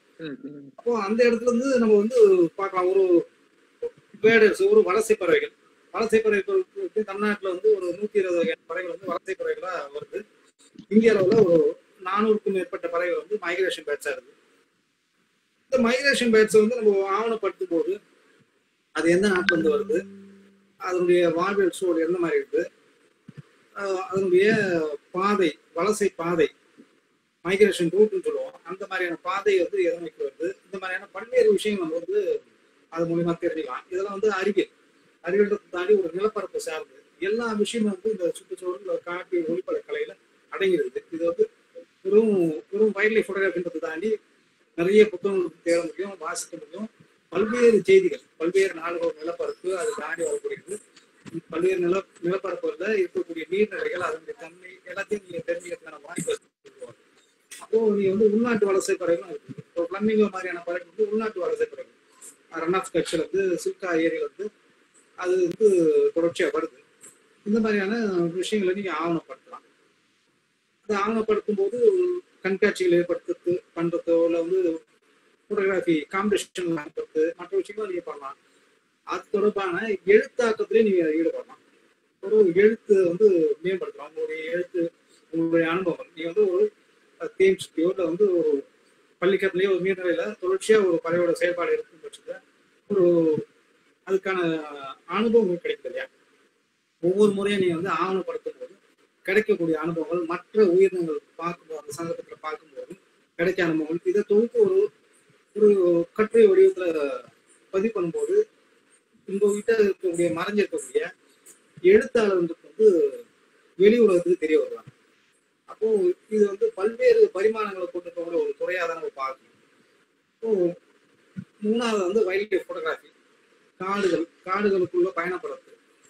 காடுகளுக்குள்ள பயணப்படும் போது நம்ம என்ன மாதிரியான விஷயங்களை வந்து மேற்கொள்ளலாம். காடுகளுக்கு வந்து நம்ம வந்து ஒரு அந்நியர் வீட்டுக்குள்ள போயிட்டு வர சூழல் மாதிரி தான். இப்போ அந்நிய வீட்டுக்குள்ள போகும்போது நம்ம எந்த அளவுக்கு வந்து நாகரிகமா நடந்துக்கணும், அதே நாகரிகத்தை வந்து நம்ம வந்து காடுகளுக்குள்ள கடைபிடிச்சாங்க. நீங்க காடுகளுக்கு பயணம் பண்ணும்போது முதல் விஷயம் வந்து வனத்துறை அனுமதி வாங்கணும். வனத்துறை அனுமதி வாங்கிட்டு நீங்க போறது. காட்டுக்குள்ள போகும்போது உங்களுடைய உடை வந்து அந்த நாகரிக தன்மை இல்லாம, பளிச்சுன்ற ஒரு நிறங்கள் இல்லாம,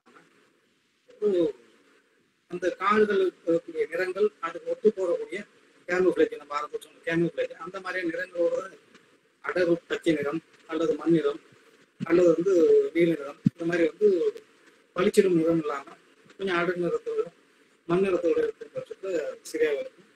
மூணாவது வந்து நாகரிக இந்த வாசனை திரவியங்கள் சொல்லுவாங்க, ஷாம்பு அல்லது வந்து தேங்காய் எண்ணெய், பவுடர், சென்ட்டு, இந்த மாதிரியான விஷயங்கள் வந்து காடுகளுக்குள்ள தவிர்க்கிறது நல்லது. அதுக்கு அடுத்ததா வந்து அமைதி. இது வந்து காடுகளுக்குள்ள 100% இல்லை, 200% கடைபிடிக்க வேண்டிய அடிப்படை அறமா இருக்குது. நீங்க காடுக்குள்ள போயிட்டு சுற்றுலா மனோபாவத்துல கத்தி பேசுறது, இல்லை நண்பர்களோட உரையாடல் வந்து தொடர்ச்சியா வச்சு இருக்கு, அல்லது நீங்க போகக்கூடிய மகிழுந்துல வந்து பாட்டு வந்து சவுண்டா வச்சு கேட்டு போடுறது, இந்த மாதிரி எந்த விஷயமும் காட்டுக்குள்ள வந்து பண்ணாம இருக்கிறது வந்து அடிப்படை அறம். இது வந்து ரொம்ப முக்கியம். அதே போல காடுகளுக்கு போயிட்டு நீங்க வந்து உயிரினங்களோட நீங்க உயிரினங்கள் பார்க்கக்கூடிய சூழல் ஏற்பட்டு அதுக்கான வாய்ப்பு கிடைக்கும் பட்சத்துல அந்த சந்தர்ப்பத்தை நீ வந்து ஆவணப்படுத்த தான் கவனப்படுத்துறது. அந்த இடத்துல பதட்டமாயோ அல்லது வந்து உயிரினங்கள் மீது ஏதாவது செஞ்சோ ஒரு மோசமான போக்கு கடைபிடிக்காம அமைதியான இடத்துல இருந்து ஆவணப்படுத்த வேண்டிய தேவை இருக்கு. இது வந்து காடுகளுக்கு போகும்போது பயம் இல்லாமல் காடுகளுக்கு போகும்போது அந்த ரசனை, அந்த ரசிப்பு தன்மை, பொறுமையும் காத்திருப்பதும் ரொம்ப அவசியமா இருக்குது.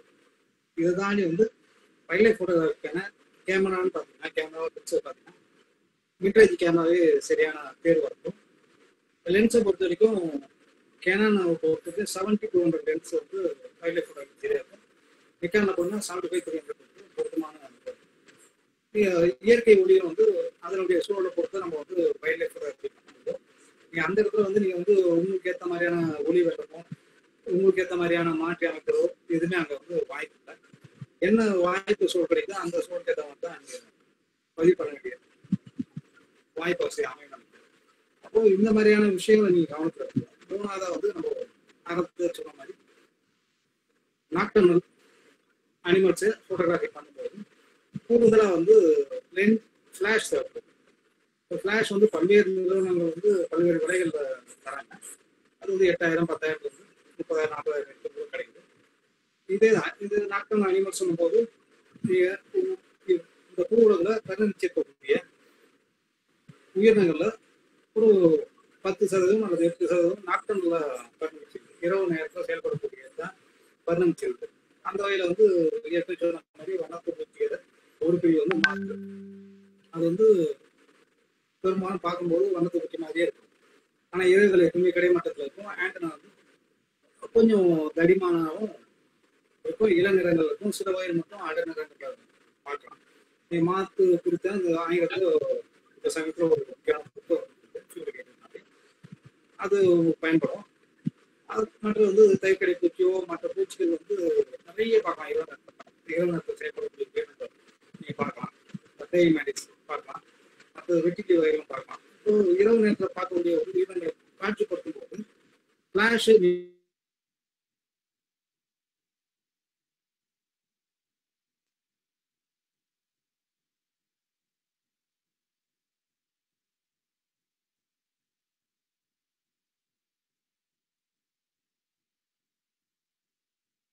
ஷண்முகம்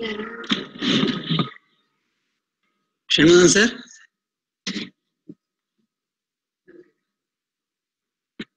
ஷண்முகம் சார்,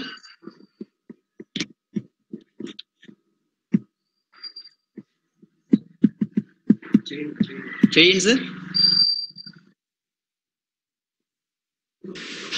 சார் ஏதோ ஆடியோ ப்ராப்ளம் இருக்கும்னு நினைக்கிறேன். நம்ம கட் ஆயிடுச்சு, நாங்க பாக்குறோம். ஓகே.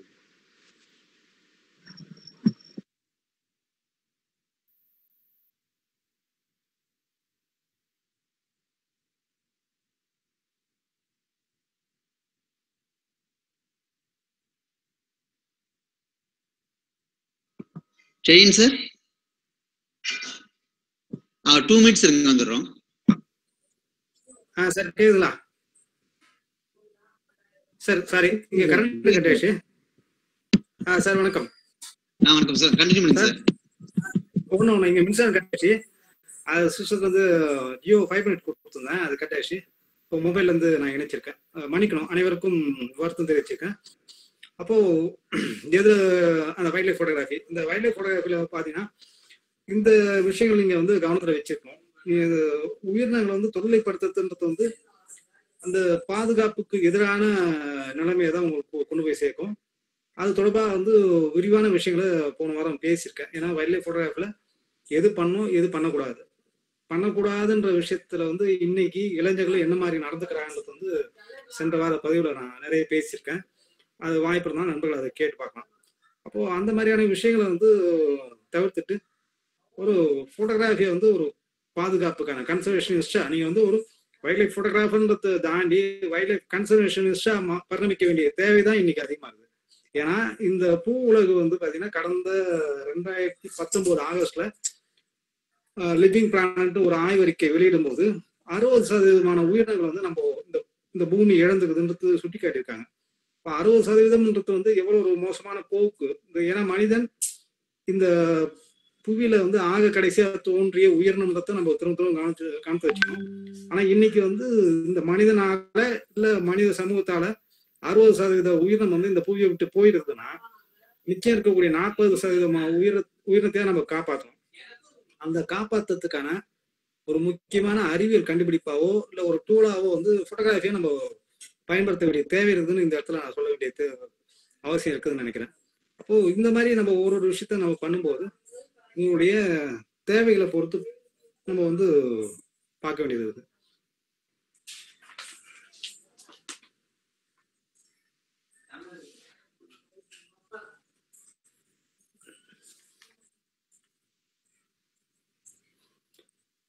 வைல்ட் லைஃப் போட்டோகிராஃபியை பொறுத்த வரைக்கும் நம்ம வந்து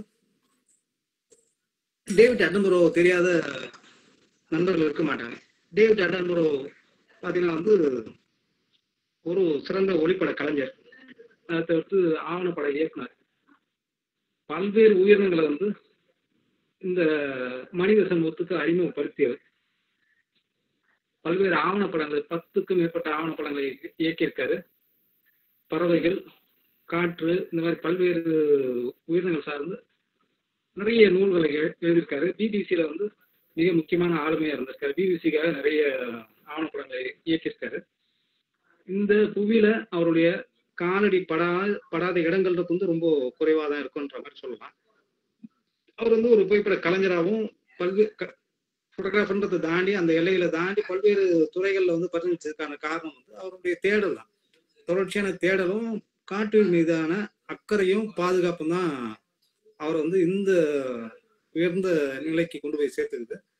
அதை தாண்டி பாத்தீங்கன்னா வந்து ஜான் ஜேம்ஸ் அல்பான்ட்டு வந்து அமெரிக்காவோட கானக மனிதனா நம்ம சொல்லலாம். இவர் வந்து போட்டோகிராஃபரா இல்லைனாலும் அதுக்கு முந்தின நிலைமையா இருக்கக்கூடிய ஓவியத்தை அடிப்படையாக கொண்டு மிக சிறந்த ஓவியர். அவருடைய வாழ்நாள்ல பெரும்பகுதி வந்து காடுகள்ல தான் இருந்திருக்காரு. காடுகள்ல இருந்து காடுல இருக்கக்கூடிய பறவைகள், பூச்சிகள், மற்ற உயிரினங்களை வந்து செயல்பாடுகளை வந்து ஓவியமா தீட்டிட்டு நகரங்களுக்கு வந்து அதை வந்து ஓவிய நூல்களை கொண்டு வந்து விற்பனை பண்ணும்போது அவருக்கான மதிப்புன்றது வந்து அப்போ மக்கள் வந்து உணரல. அவர் கேலியும் கிண்டலுமா இருந்தாங்க.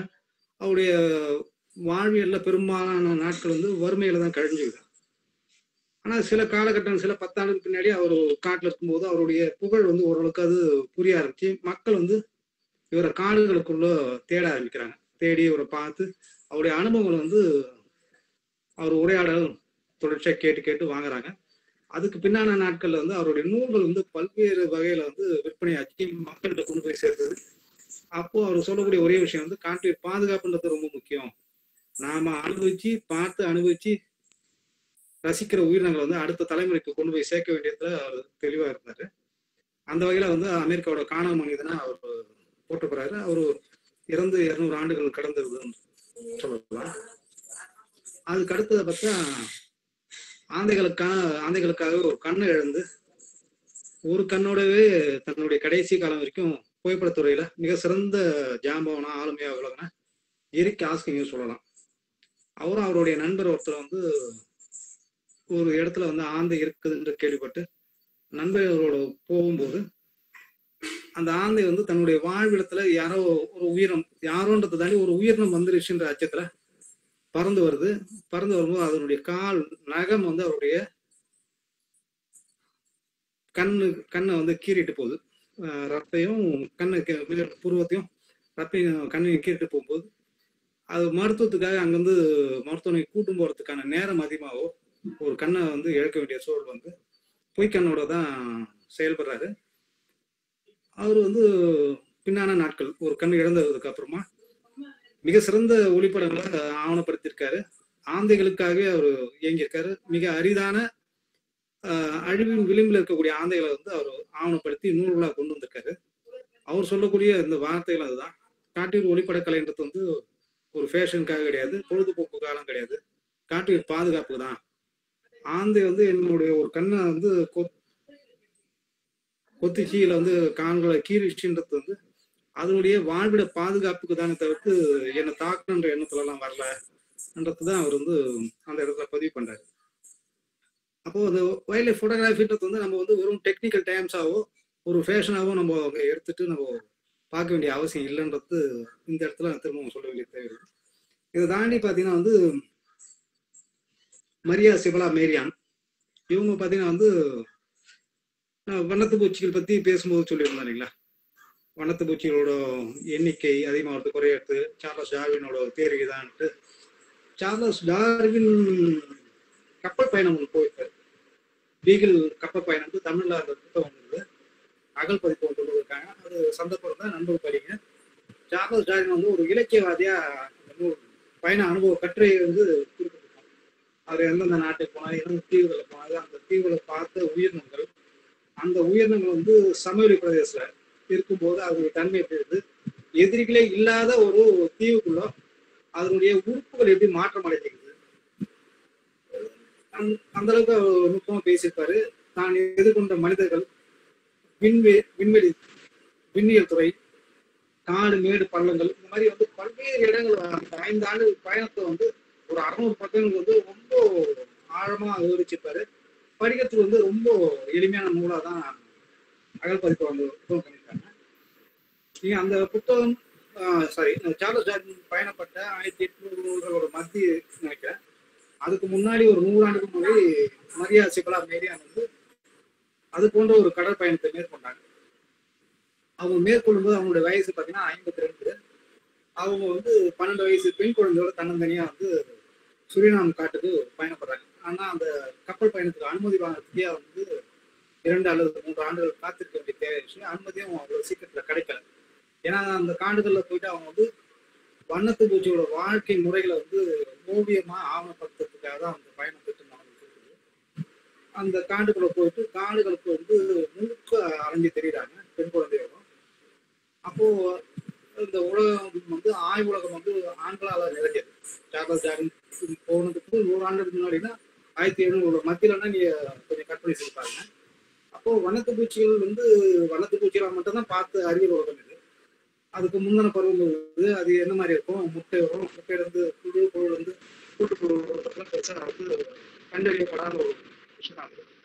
அப்போ இவங்க அந்த காடுகளுக்கு பயணப்பட்டு வண்ணத்து பூச்சியோட வாழ்க்கை, முட்டையில இருந்து புழு வந்து பீப்பாளர்ந்து முழுமையான வளர்ந்த வண்ணத்து பூச்சியை வெளியே வருது, நாத்தோட வளர்நிலை, மற்ற உயிரினங்கள், மற்ற பூச்சிகள் எல்லாத்தையும் ஆவணப்படுத்துறாங்க. அதே நேரத்துல வந்து அந்த நாட்டுல நடக்கக்கூடிய எளிய ஒடுக்கப்பட்ட மனிதர்களுக்கு எதிராக நடக்கக்கூடிய அநீதிகளை எடுத்து போராடுறாங்க. இப்போ இந்த மாதிரியான ஒரு சமூக சிந்தனை உள்ள ஆளுமையா அவங்க இருக்காங்க. அதை முடிச்சுட்டு எல்லாத்தையும் ஆவணப்படுத்திட்டு திரும்ப வந்துட்டு அந்த நூல்களாக கொண்டு வந்து வெளியிடுறாங்க பொதுவெளிக்கு. அப்போ இந்த அறிவு உலகம் வந்து அவங்க மிக மோசமான கேலி கிண்டலும் பேசுறாங்க. அவங்களுடைய அறிவியல் ஆய்வு வந்து இந்த சமூகம் அவ்வளவு சீக்கிரத்தை ஏற்றுக்கல. அவங்களுடைய இறப்புக்கு பின்னாடியான காலகட்டத்தில் தான் வந்து அவங்களுடைய அறிவியல் ஆய்வு வந்து இந்த சமூகம் ஏற்றுக்குது. அப்பதான் வண்ணத்து பூச்சியோட வாழ்க்கை முறை வந்து இந்த மாதிரி கொண்டு அதை நடைமுறை கொண்டு வராங்க. அவங்களுக்கான அங்கீகாரம், புகழ், பெருமை எல்லாம் கிடைக்கும். அப்போ நம்மளுடைய அறிவியல் ஆய்வுக்கு வந்து பெண்மணி தான் வந்து மூதாயா இருக்காங்க. பூச்சியலின் மூதாயிட்டு அவங்க சொல்லுவாங்க. ஏன்னா இந்த உலகத்துல வந்து வேளாண்மையை வந்து தொடர்ந்ததே வந்து பெண்கள் தான் சொல்லுவாங்க. இந்த உலகத்தை காப்பாற்றக்கூடிய ஆளுமைகள் வந்து பெண்கள் தான். பெண்கள் தான் முக்கியமான ஆளுமைகளா இருந்திருக்காங்க. அப்போ மரியா சிவலான், மேரியான் மாதிரியான ஆளுமைகள் அவங்க வந்து அடிப்படை ஓவியமா இருக்காங்க. போட்டோகிராஃபிக்கான முந்தின வடிவன்ற அளவுல ஒரு அறிவியல் ஆய்வு ஆவணப்படுத்த வேண்டிய தேவை, அதை வந்து சமூக அறிவியலா, மக்கள் அறிவியலா கொண்டு போய் சேர்க்க வேண்டிய தேவையை வந்து அவங்க புரிஞ்சு செயல்பட்டாங்க. அப்போ அந்த வகையில வந்து அவங்க மிக முக்கியமான பூச்சியோட மூதாயா சொல்றோம். அதுக்கு அடுத்த கட்டத்துல பாத்தீங்கன்னா வந்து ரேச்சல் கார்சன். ரேச்சல் கார்சன் வந்து நீங்க கேள்விப்பட்டிருக்கீங்க. இன்னைக்கு நம்ம வந்து பூச்சிக்கொல்லி மருத்துவ பற்றி பேசுறோம். இப்போ லெபனான் நாட்டுல வந்து அமோனியம் நைட்ரேட்டு விபத்து ஏற்பட்டு வெடிச்சு ஒரு நகரம் வந்து மிகப்பெரிய அளவில் பாதிப்பு உள்ளாச்சு. இங்கே சென்னையில் மணலிலையும் அந்த மாதிரியான இருக்குது. இந்த 3 நாளில் வந்து அகற்றி அந்த இடத்த வந்து மாற்று இடத்துக்கு கொண்டு வரதா சொல்கிறாங்க. அந்த அமோனியம் நைட்ரேட் வந்து பூச்சிக்கொல்லி மருந்து செய்யறதுக்கும் மற்ற பயன்பாட்டுக்கும் உரியதாக சொல்கிறாங்க. இப்போ அந்த பூச்சிக்கொல்லி மருந்துகளோட தாக்கத்தை பற்றி இந்த உலகத்தில் முதல்ல வந்து கண்டறிந்து பொதுவெளிக்கு சொல்லும்போது மரியா சிவலான் மீறியான எந்த அளவுக்கு பாதிப்பு உள்ளானாங்களோ, எந்த அளவுக்கு கேள்வி கிண்டலுக்கு உள்ளானாங்களோ, எந்த அளவுக்கு விமர்சனத்துக்கு உள்ளானாங்களோ, அதை போல பல மடங்கு வந்து ரேச்சல் கார்சன்ற பெண்மணி வந்து அமெரிக்க பெண்மணி அடைஞ்சிருக்காங்க. ஆனால் அதை தாண்டி அவங்க வந்து அதை வெற்றிகரமாக செஞ்சு முடிச்சதுனால பூச்சிக்கொல்லி மருந்துகளோட தாக்கத்தை வந்து இன்னைக்கு நம்ம பேச முடியுது. நம்ம ஒரு நம்மாழ்வார் வந்து போயிருக்காரு, மிகப்பெரிய இயற்கை அறிஞர் வர்றாங்க. அப்போ அந்த ஆய்வுன்றது வந்து ரொம்ப முக்கியமான விஷயமா இருக்கு. நீங்க வந்து அமெரிக்காவை பொறுத்த வரைக்கும் 2ஆம் உலகப் போருக்கு பின்னாடி வந்து இந்த பூச்சிக்கொல்லி மருந்துகளோட உற்பத்தியும் அதனுடைய பயன்பாடு வந்து அமெரிக்கா மட்டும் இல்ல, இங்கிலாந்து, மேற்குலக நாடுகள்ல பயன்பாடு அதிகமாக நடக்கும்போது அமெரிக்காவில் வந்து வசந்த காலத்துக்கான அறிகுறியா வந்து ராபின் பறவையோட குரல் சொல்லுவாங்க. ராபின் பறவையோட குரல் வந்து வசந்த காலம் தொடங்கி சொல்லுவாங்க. 60களோட இறுதியிலையும் 60களோட தொடக்கத்திலையும் 60லேருந்து 70 தொடக்கத்திலையும் ராபின் பறவையோட எண்ணிக்கை குறையுது. அதனுடைய குரலொலி சில மாவட்டங்கள்ல, மாகாணங்கள்ல இல்லாம போகும்போது அதுக்கான ஆய்வுகளை வந்து அறிவியலாளர்கள் முன்னெடுக்கிறாங்க. ஏன் அது இல்லாம போகுதுங்கிறது அந்த அறிவியல் ஆய்வுகளை முன்னெடுக்கக்கூடிய ஒரு மிக முக்கியமான பெண்மணியா வந்து ரேச்சல் கார்சன் இருக்காங்க. அவங்க பல்வேறு மாகாணங்களுக்கு பயணப்பட்டு ராபின் பறவையோட உடைஞ்ச முட்டைகளை சேகரிக்கிறாங்க. அந்த ஆய்வுகளை மேற்கொள்றாங்க. அந்த பறவைகளோட புகைப்படங்கள் எடுக்கிறாங்க. அங்க இருக்கக்கூடிய நிலப்பரப்பு, மண்ணோட தன்மை எல்லாத்தையும் ஆய்வுக்குட்படுத்துறாங்க. ஆய்வுக்குட்படுத்தி அவங்க வந்து கடைசியா வந்து 2 இதழ்களை வந்து அதை பத்தி விரிவான கட்டுரை எழுதுறாங்க.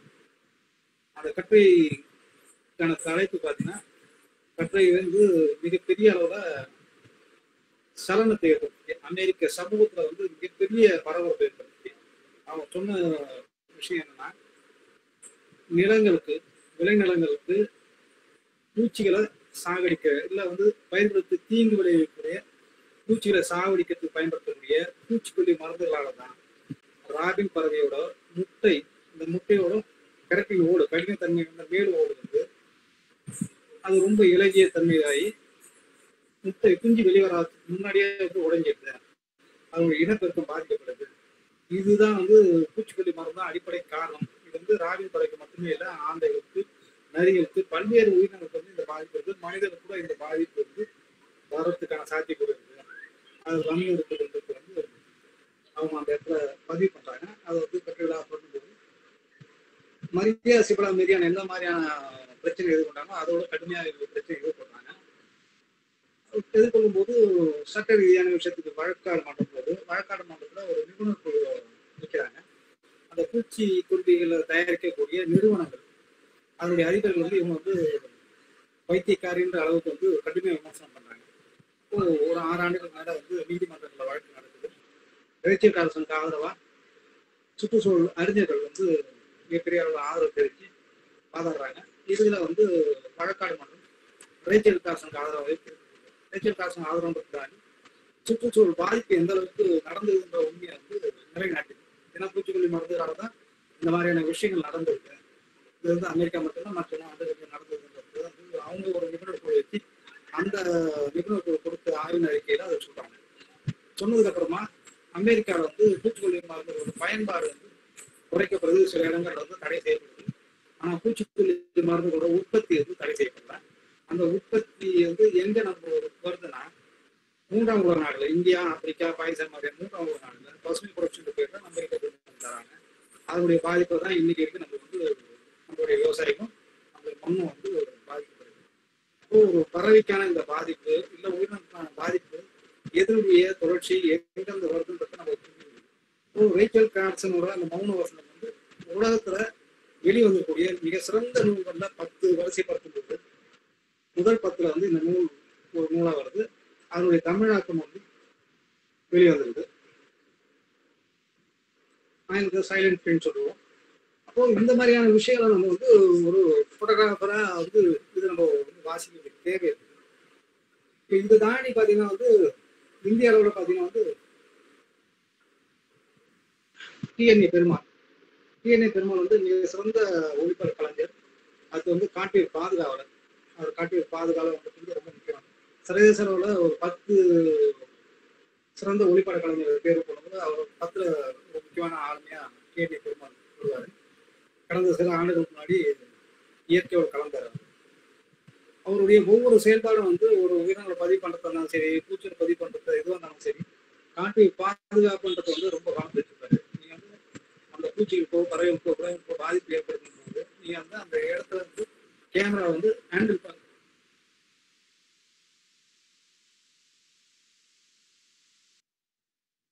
அனுபவம் மட்டும் உங்க மனசை தங்கிய பார்த்துக்கலாம். இப்பதான் அவர் சொல்லுவாரு. அவர் நிறைய நூல்களை வந்து ஆசிரியர் வந்துட்டு இணைய ஒரு ஆண்டுல நீ வந்து சிறந்த வந்து காட்டியிருப்பாங்க.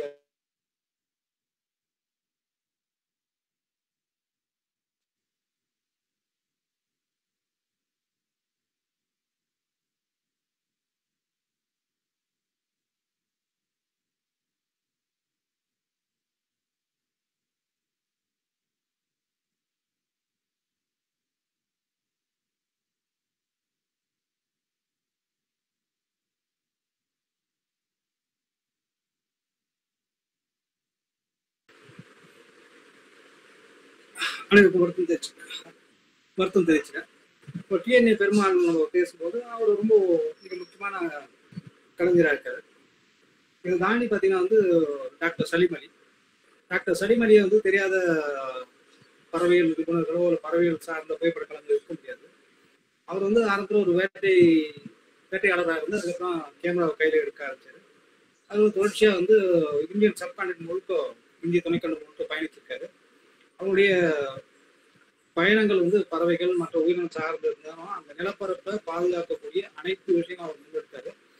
அவருடைய இந்திய பறவை பற்றியான 10 தொகுதிகள் தான் இன்னைக்கு வரைக்கும் இந்த துறைக்கு வரக்கூடிய இளைஞருக்கான பைபிளா இருக்குன்னு சொல்லலாம். அது போல வந்து அவர் வந்து இந்தியாவோட பறவைகள்ன்ற ஒரு துறைக்கான போக்கு வந்து மாற்றி அமைச்சதுல அவருடைய பங்களிப்புன்றது மிக முக்கியமானது. 1940 வந்து இந்திய பறவைகள் துறையில அவர் அடியெடுத்து வைக்கிறதுக்கு முன்னாடி வரைக்கும் ஒரு பறவையோ இல்லை உயிரினத்தையோ வந்து பாடம் பண்ணி ஸ்பெசிஃபிக்கான பாடம் பண்ணி அது வழியா வந்து ஒரு 4 சூழலுக்குள்ள இருக்கக்கூடிய ஒரு ஆய்வு முறையை வந்து அவர் தான் மாத்துறாரு. காடுகளுக்கு பயணம் பண்ணுங்க, சதுப்பு நிலங்களுக்கு பயணம் பண்ணுங்க, நீர்நிலைக்கு பயன்படுத்துங்க. பயணங்களுக்கு வந்து அடிப்படை தேவை. பயணங்கள் முக்கியமானது. அந்த உயிரினங்கள் எங்க வாழணுமோ அந்த உயிரினங்களுக்கு நீங்க பயணம் பண்ணுங்க. அந்த உயிரினத்தோட வாழ்வியல் முறையை சீர்குலைக்காம பாதிப்பு ஏற்படுத்தாத அளவுக்கு உங்களுடைய பொறுமையும் காத்திருப்பும் ரொம்ப அவசியமானது. அந்த வழியா நீங்க வந்து ஆய்வு செய்யும் போதுதான் அந்த ஆய்வு வந்து மிக சிறந்த ஆய்வா இருக்கும். அதுதான் வந்து இந்த சமூகத்துக்கு பங்களிப்பா மாறும்ன்றது சொன்னதோடு இல்லாம இன்னைக்கு நாம பார்த்து ரசிக்கிற பரத்பூர் நேஷனல் பார்க், பரத்பூர் பறவை சரணாலயம், கானா, அமைதி பள்ளத்தாக்கு, இந்த மாதிரியான பல்வேறு நிலப்பரப்புல நேஷனல் பார்க்ல நம்ம காப்பாத்தி இன்னைக்கு நம்ம கையில கொடுத்துருக்காரு. நாம வந்து அதை வந்து அடுத்த தலைமுறைக்கு கொடுப்போமான்ற ஒரு கேள்வி இந்த இடத்துல நம்ம வந்து எல்லாருமே எடுத்து பார்க்க வேண்டியது. ரெண்டாவது, டாக்டர் சலிமொழியை பத்தி பேசும்போது 2.0 பத்தி ஒரு சின்ன விஷயம் சொல்லி வரேன். முதல் வாரமோ 2வது வாரமோ அதை பத்தி பேசுனேன். வேற தவிர்க்க முடியாத இந்த நேரத்தில் அதை பத்தி நம்ம சில விஷயம் பத்தி பேசுறேன். 2.0 மாதிரியான திரைப்படங்கள் நம்ம வந்து சுற்றுச்சூழலுக்கு எதிரான படமா நம்ம ஏன் பார்க்கணும்னு சொன்னோம்னா, சிட்டுக்குருவிகள் வந்து செல்போன் டவர்ல வந்து தொடர்ச்சி அழிது தான் மைய கருத்தை வச்சு 2.0 வந்து பல கோடி செலவுல எடுத்துருக்காங்க. செல்போன் டவரால சிட்டுக்குருவிகள் இனம் அழியல. இது முதல் விஷயம். ஏன்னா சர்வதேச அளவில் ஆய்வுகளை தொடர்பாக நடந்துட்டு இருக்கு. அந்த ஆய்வுக்கான எந்த முடிவும் வெளிவரல. செல்போன் டவர்ல பாதிப்பு இருக்குது இல்லைன்ற ஒரு முடிவு வராத நிலையில 2.0 எந்த அறிவியல் ஆதாரத்தின் அடிப்படையில் அந்த படம் எடுக்கப்பட்டது நமக்கு தெரியல. இரண்டாவதாக பார்த்தீங்கன்னா வந்து அந்த திரைப்படத்துல வில்லன் கேரக்டர் அக்ஷய் குமார் நினைக்கிறேன். அக்ஷய் குமாராக்கான கெட்டப் பார்த்தீங்கன்னா டாக்டர் சலிமொழி. இப்போ நான் இதெல்லாம் பேசுறேன். பறவைகளோட அறிஞர், இந்திய பறவைகளோட அறிஞர் டாக்டர் சலிமொழி கெட்டப் தான் அக்ஷய்குமார் கொடுத்துருப்பாங்க. அவர் வந்து மனித சமூகத்தை கொள்ளக்கூடிய ஒரு நிலைப்பாடு எடுக்கிறார். அதாவது பறவைகள் பாதிப்பு அப்படின் போது அது இருக்கிறார். ஆனா ஒரு நெகட்டிவ் கேரக்டருக்கு வந்து இந்தியாவோட மிகப்பெரிய பறவைகள் அறிஞரை ஒரு நெகட்டிவ் கேரக்டருக்கான கெட்டப்பாக கொடுக்கக்கூடிய தன்மை இல்லை மனப்போக்கு எங்கிருந்து உருவாகுதுன்றத நம்ம கேட்டு பார்க்கணும். அப்போ நம்மளுடைய சமூகத்துல சுற்றுச்சூழல் காட்டு குறித்தான புரிதலற்ற தன்மை தான் இந்த மாதிரியான போக்குகளுக்கான அடிப்படை காரணமா இருக்குதுன்றது தான் மிக முக்கியமானது. ரெண்டாவது, தமிழ் திரைப்படங்கள் சொல்லக்கூடிய காட்சிகள் பார்த்தீங்கன்னா நமக்கு வந்து எல்லாமே வந்து மோசமான அனுபவங்களாகவே தான் இருக்கு. நீங்க தேவரோட திரைப்படங்களாகட்டும் சரி, ராமநாராயணன் திரைப்படங்களாகட்டும் சரி, இந்த மாதிரியான திரைப்படங்கள் பார்த்தீங்கன்னா பாம்பு வந்து 6 மாசம் காத்திருந்து பழி வாங்கும், பச்சை பாம்பு கண்ணு குத்தும், நாட்டுக்கார ஆளுமையில வந்து ஆடு வந்து மனிதனை காப்பாற்றும், யானை வந்து பழி வாங்கும், இல்லை வந்து டான்ஸ் ஆடும். இந்த மாதிரியான காட்சி அமைப்பு தான் வந்து சமீப கால படங்கள் இருக்கு. ஒரு காட்டில் குறித்தோ இல்லை ஒரு சுற்றுச்சூழல் குறித்தோ அறிவியல் ரீதியான புரிதலோட தன்மையோட ஏதாவது திரைப்படங்கள் வந்து நான் கேட்டா நமக்கு கேள்விதான் மிஞ்சி. அப்போ இந்த மாதிரியான விஷயங்கள் வந்து நம்மளுடைய காட்டு திரைப்படங்களுக்கான விஷயமா நம்ம பார்க்கலாம். ரெண்டாவதா பாத்தீங்கன்னா வந்து நம்மளுடைய இந்த நிலப்பரப்புல ஒரு பள்ளிக்கரணை, சென்னையை ஒட்டி இருக்கக்கூடிய பள்ளிக்கரணை, நீங்க வந்து பள்ளிக்கரணை போறீங்க, தொடர்ச்சியா வந்து 1 மாசம் இல்லை 1 ஆண்டு நேரம் வாய்ப்பு கிடைக்கக்கூடிய சூழல் அமைக்கக்கூடிய நேரங்கள்ல வந்து பள்ளிக்கரணைக்கு காட்சிப்படுத்துறீங்க. அந்த பறவைகளாகட்டும் சரி, அங்கே இருக்கக்கூடிய சிட்டுயிர்கள் மற்ற விஷயம் எல்லாத்தையும் நீங்க பதிவு பண்றீங்க. பதிவு பண்ணிட்டு சில காலம் வந்து பதிவு பண்ண முடியாத சூழல்ல விட்டுறீங்க. ஒரு 5 ஆண்டுகள் கழித்து பள்ளிக்கரணைன்ற ஒரு நிலப்பரப்பு இல்லாம வேறு பயன்பாட்டுக்கு தொழிற்சாலைகளோ நிறுவனங்களோ ஏதோ ஒன்று வருது. வந்ததுக்கப்புறம் அந்த நிலப்பரப்பு இல்லாத பட்சத்துல உங்ககிட்ட இருக்கக்கூடிய புகைப்படங்களோ தான் அந்த இடம் சதுப்பு நிலம்ன்றதுக்கான ஆவணம். அந்த நிலப்பரப்புல பறவைகள் இருந்தது, மற்ற உயிரினங்கள் இருந்தது, அந்த ஆதாரமே வந்து உங்ககிட்ட இருக்கக்கூடிய புகைப்படங்கள் மட்டும்தான் ஆதாரம்.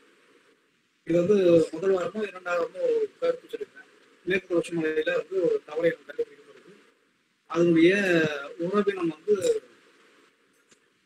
பூர்ணிய காடுகளில் வாழக்கூடியது.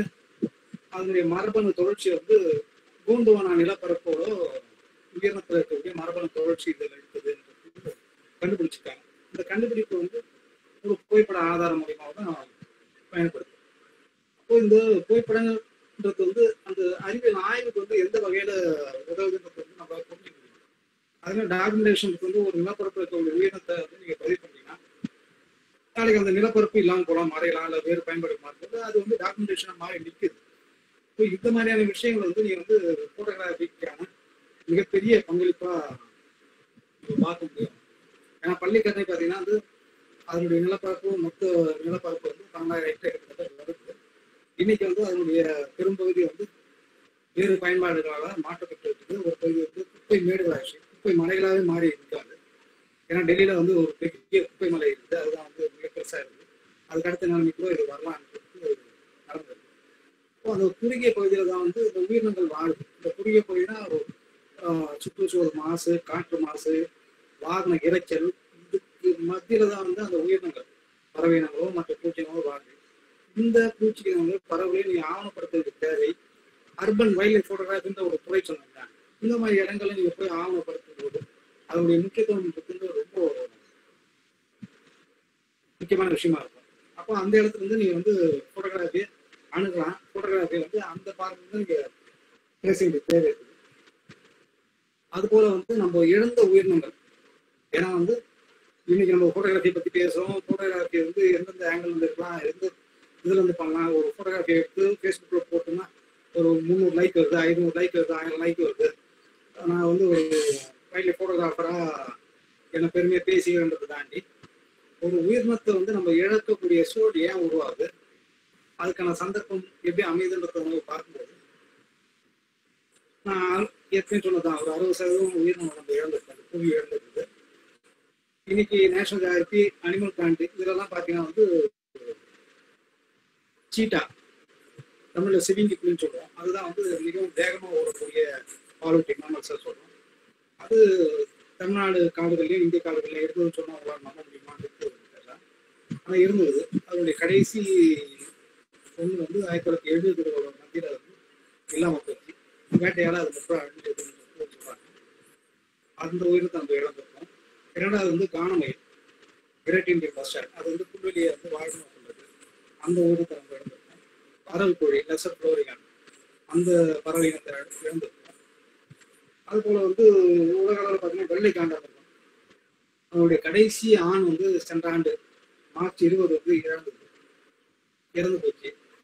அதுக்கான அடுத்த சந்ததிகளுக்கு இல்லாத நிலைமை தான். அதோட கலபசி பேராமைன்ற ஒரு வகை இருக்கு. அந்த ஆமையும் இறந்து போச்சு. அதுவும் முற்றா இல்லை, இந்த உலகத்துல இல்லை. பயணப்புறா, பேசஞ்சர் டிகேன்னு சொல்லுவார். அதனுடைய எண்ணிக்கை கடைசி வரைக்கும் வகைப்படுத்த முடியல. அது போல ராக்கி மலை படை வெட்டுக்கிளிகள், இப்போ வட இந்தியாவில் போன மாசம்லாம் வெட்டுக்கிளி வருது, அது தமிழ்நாட்டுக்குள்ள வருமா வராதுன்னு பெரிய விவாதம் நடந்தது. அந்த லோக்கஸ்ட் வெட்டுக்கிளியில 2 வகை இருக்குது. அதை நம்ம புரிஞ்சுக்க வேண்டிய தேவை. கிராஸ் ஓப்பர்ன்றது தனித்து செயல்படக்கூடியது, லோக்கஸ்ட் திரளா கூடக்கூடியது. இது ரெண்டுத்துக்குமான வித்தியாசம். திரளா கூடக்கூடியதுதான் மைக்ரேஷன் ஆகுது. அதுதான் வட இந்தியாவுக்கு மைக்ரேஷன் ராஜஸ்தான் வரைக்கும் போச்சு. அது தமிழ்நாட்டுக்கு வரதுக்கான எந்த வரலாற்று குறிப்பு நம்ம வெட்டாதது. அதை பத்தி நம்ம தமிழ்நாட்டில் வருமா வராதான்றது பேச வேண்டிய அவசியம் இல்லை. அது போல ராக்கிமலை படை வெட்டிக்கிட்டு போது அது 1800 மத்தியில திரளும் போது அதனுடைய எண்ணிக்கை ஒரு ஆண்டில் திரளும் போது ஒரு எண்ணிக்கை 640 கோடின்ற எண்ணிக்கையில திறந்தது. அப்போ அதனுடைய நீளம் அகலம் எவ்வளவு பார்த்தீங்கன்னா 240 கிலோமீட்டர் நீளம், 160 அடி அகலம், 160 மீட்டர் அகலம். சூரிய ஒளியே பூமிக்கு விழாத அளவுக்கு போயிடுது. அந்த வெட்டிக்கிட்டையும் இன்னைக்கு நம்ம கிட்ட இல்லை. இந்த பூவியில் அற்று போச்சு. அதே போல தூடப்பறவையோட தொடர்பு, கல்வாரியா மரத்துக்கான தொடர்பை பற்றி ஏற்கனவே பேசிட்டேன். அப்போ இந்த மாதிரியான உயிரினங்களை நம்ம இழந்திருக்கணும் போது இந்த உயிரினங்கள் இல்லாமல் போறதுக்கான காரணங்கள், புற காரணங்கள், வேட்டையாடுதல், மனிதனோட செயல்பாடு, அதனுடைய வாழ்விட பரப்பு சுருங்குதல், இல்லை வாழ்விடம் இல்லாத போது இறை பற்றாக்குறை, இந்த மாதிரி பல்வேறு காரணங்கள் உள்ள அடைகிறது. அப்போ இந்த காரணங்களோடு சேர்ந்து போட்டோகிராஃபி இந்த எந்த இடத்துல வருதுன்னு நம்ம பார்க்கும்போது அதை ஆவணப்படுத்துறதோ அதனுடைய இயற்கை நிலப்பரப்பை வாழும் நிலப்பரப்பை காப்பாற்றுறதுக்கான தேவையான செயல்பாடுகளை நம்ம முன்னெடுக்கிறது தான் ஒரு காட்டு பாதுகாப்பு போதும் சுற்றுச்சூழல் பாதுகாப்புக்கான அடிப்படையா இருக்குன்றது இந்த போட்டோகிராஃபியை ஒட்டியான தொடர் நிகழ்வுல பேச வேண்டிய தேவை இருக்குது. அதெல்லாம் திரும்பவும் சொல்ல வைக்கிறாரு. இதை தாண்டி பார்த்தீங்கன்னா சுற்றுச்சூழல் அரசியல், இந்த சுற்றுச்சூழல் சார்ந்த அரசியல் நம்ம ஏன் நம்ம பேசுறோம்னா, அரசியல் இல்லாம இங்க எதுவுமே கிடையாது. நீ அரசியலை தவிர்த்துட்டு நீ எதுவுமே பேச முடியாது. ஒரு போட்டோகிராஃபின் போது ஒரு அரசியல் நிலைப்பாடு, ஒரு அறிவியல் ஆய்வுன்ற அடிப்படையில அது மிக முக்கியமான இடத்துல நிற்குது. அப்போ நீங்க ஒரு அறிவியல் ஆய்வு, அந்த கேமரான்ற ஒரு டூலை நீங்க பயன்படுத்தும் போது காட்டை பாதுகாக்க அதை பயன்படுத்துவீங்க. காட்டை பாதுகாக்கும் போது இயற்கை வள சூழலுக்கு எதிராக நீங்க உங்களுடைய செயல்பாடு அமையும். அப்போ அந்த வகையில சுற்றுச்சூழல் அரசியலை பேச வேண்டிய தேவை இருக்கு. ஏன்னா கடந்த 3 வாரமா பேசும்போது சுற்றுச்சூழல் அரசியலோ இல்லை காற்று பாதுகாப்பு குறித்த அரசியல் நான் பேசாமே இருந்தேன். நேற்று கேரளாவில் இடுக்கி மாவட்டத்தில் ராஜமலை ஒட்டி இருக்கக்கூடிய பகுதியில் நிலச்சரி ஏற்பட்டு ஒரு 20 பேர் கிட்டத்தட்ட இன்னைக்கு வரைக்கும் இறந்ததாக சொல்றாங்க. இதுக்கும் சுற்றுச்சூழலுக்கும் நமக்கு என்ன தொடர்பு? இதுக்கும் போட்டோகிராஃபிக்கும் என்ன தொடர்பு? இல்லை இதுக்கும் இயற்கை வள பாதுகாப்பு இல்லை காட்டுகள் பாதுகாப்பு என்ன தொடர்புன்ற ஒரு கேள்வி வருது. அந்த ராஜமலைன்றது வந்து குறிஞ்சி மலர் பூக்கக்கூடிய இடங்கள்ல ரொம்ப முக்கியமான ஒரு பகுதியா இருக்குது. பல்வேறு காட்டு விஷம் காற்றோட ஒரு பகுதி அது. அந்த பகுதியில வந்து இத்தனை ஆண்டு காலமா ஒரு 5000 கோடி பழமை வாய்ந்த ஒரு நிலப்பரப்பு கடந்த சில 10 ஆண்டுகளா பல 10 ஆண்டுகளா வந்து இந்த நிலச்சரிவையும் இல்லை இயற்கை பேரிடர்களோ இல்லை வெள்ளத்தை ஏன் சந்திக்குது? இதுக்கான இந்த கேள்வியை வந்து என்னைக்கா நம்ம எழுப்பி கேட்டுக்கோமா? இதுக்கு பின்னாடி வந்து அரசியல். நீ அரசியலே பேசக்கூடாதுன்னு சொல்றதே ஒரு அரசியல் நிகழ்வு தான். நீ அரசியல் பேசக்கூடாதுன்னு சொன்னா அதுக்கான ஒரு அரசியல் இருக்கும். அரசியல் இல்லாம பேச முடியாது.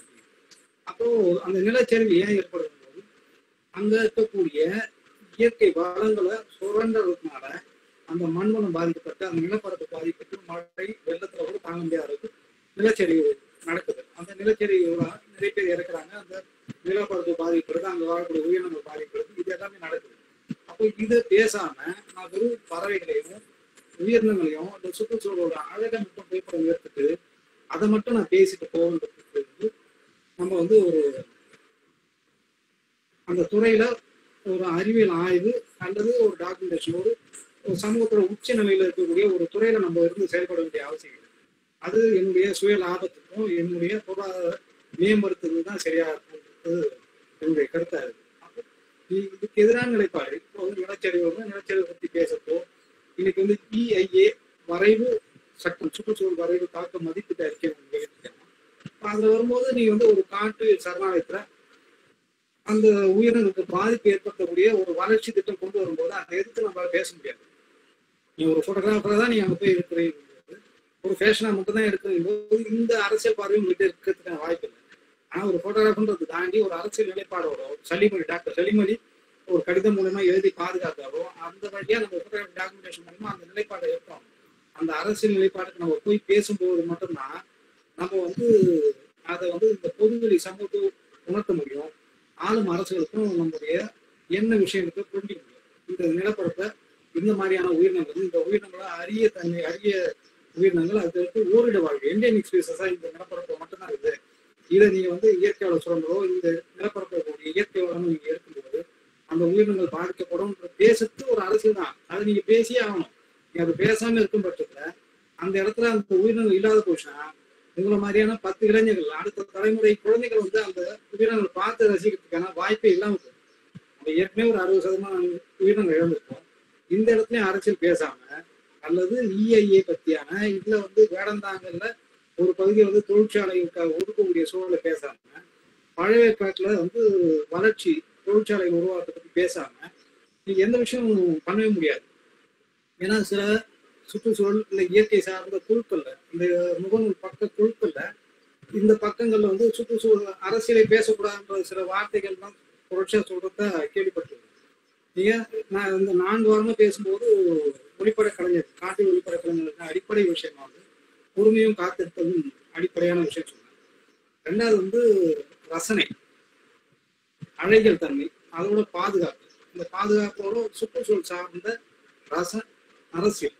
இந்த அரசியல் இல்லாம உங்களை சுற்றி இருக்கக்கூடிய உயிரினங்களை நீ காப்பாற்ற முடியாது. நீங்க உயிரினங்கள் இல்லாத போது இந்த உயிரினங்கள் வாழ தகுதியற்ற நிலமா இது மாறும்போது மனிதன் இந்த நிலப்பரப்புல வாழ முடியுமான்னு ஒரு கேள்வி மட்டும் எழுப்பிட்டு நான் சொல்லக்கூடிய இல்ல பேசக்கூடிய அரசியல் சரியா தவறான்றது நீ யோசிச்சு பார்க்கலாம். ஏன்னா செர்னோபில்ன்ற ஒரு நிலப்பரப்புல செர்னோபில்ன்ற ஒரு அணு உலையில ஏற்பட்ட விபத்தை நம்ம கேள்விப்பட்டோம்.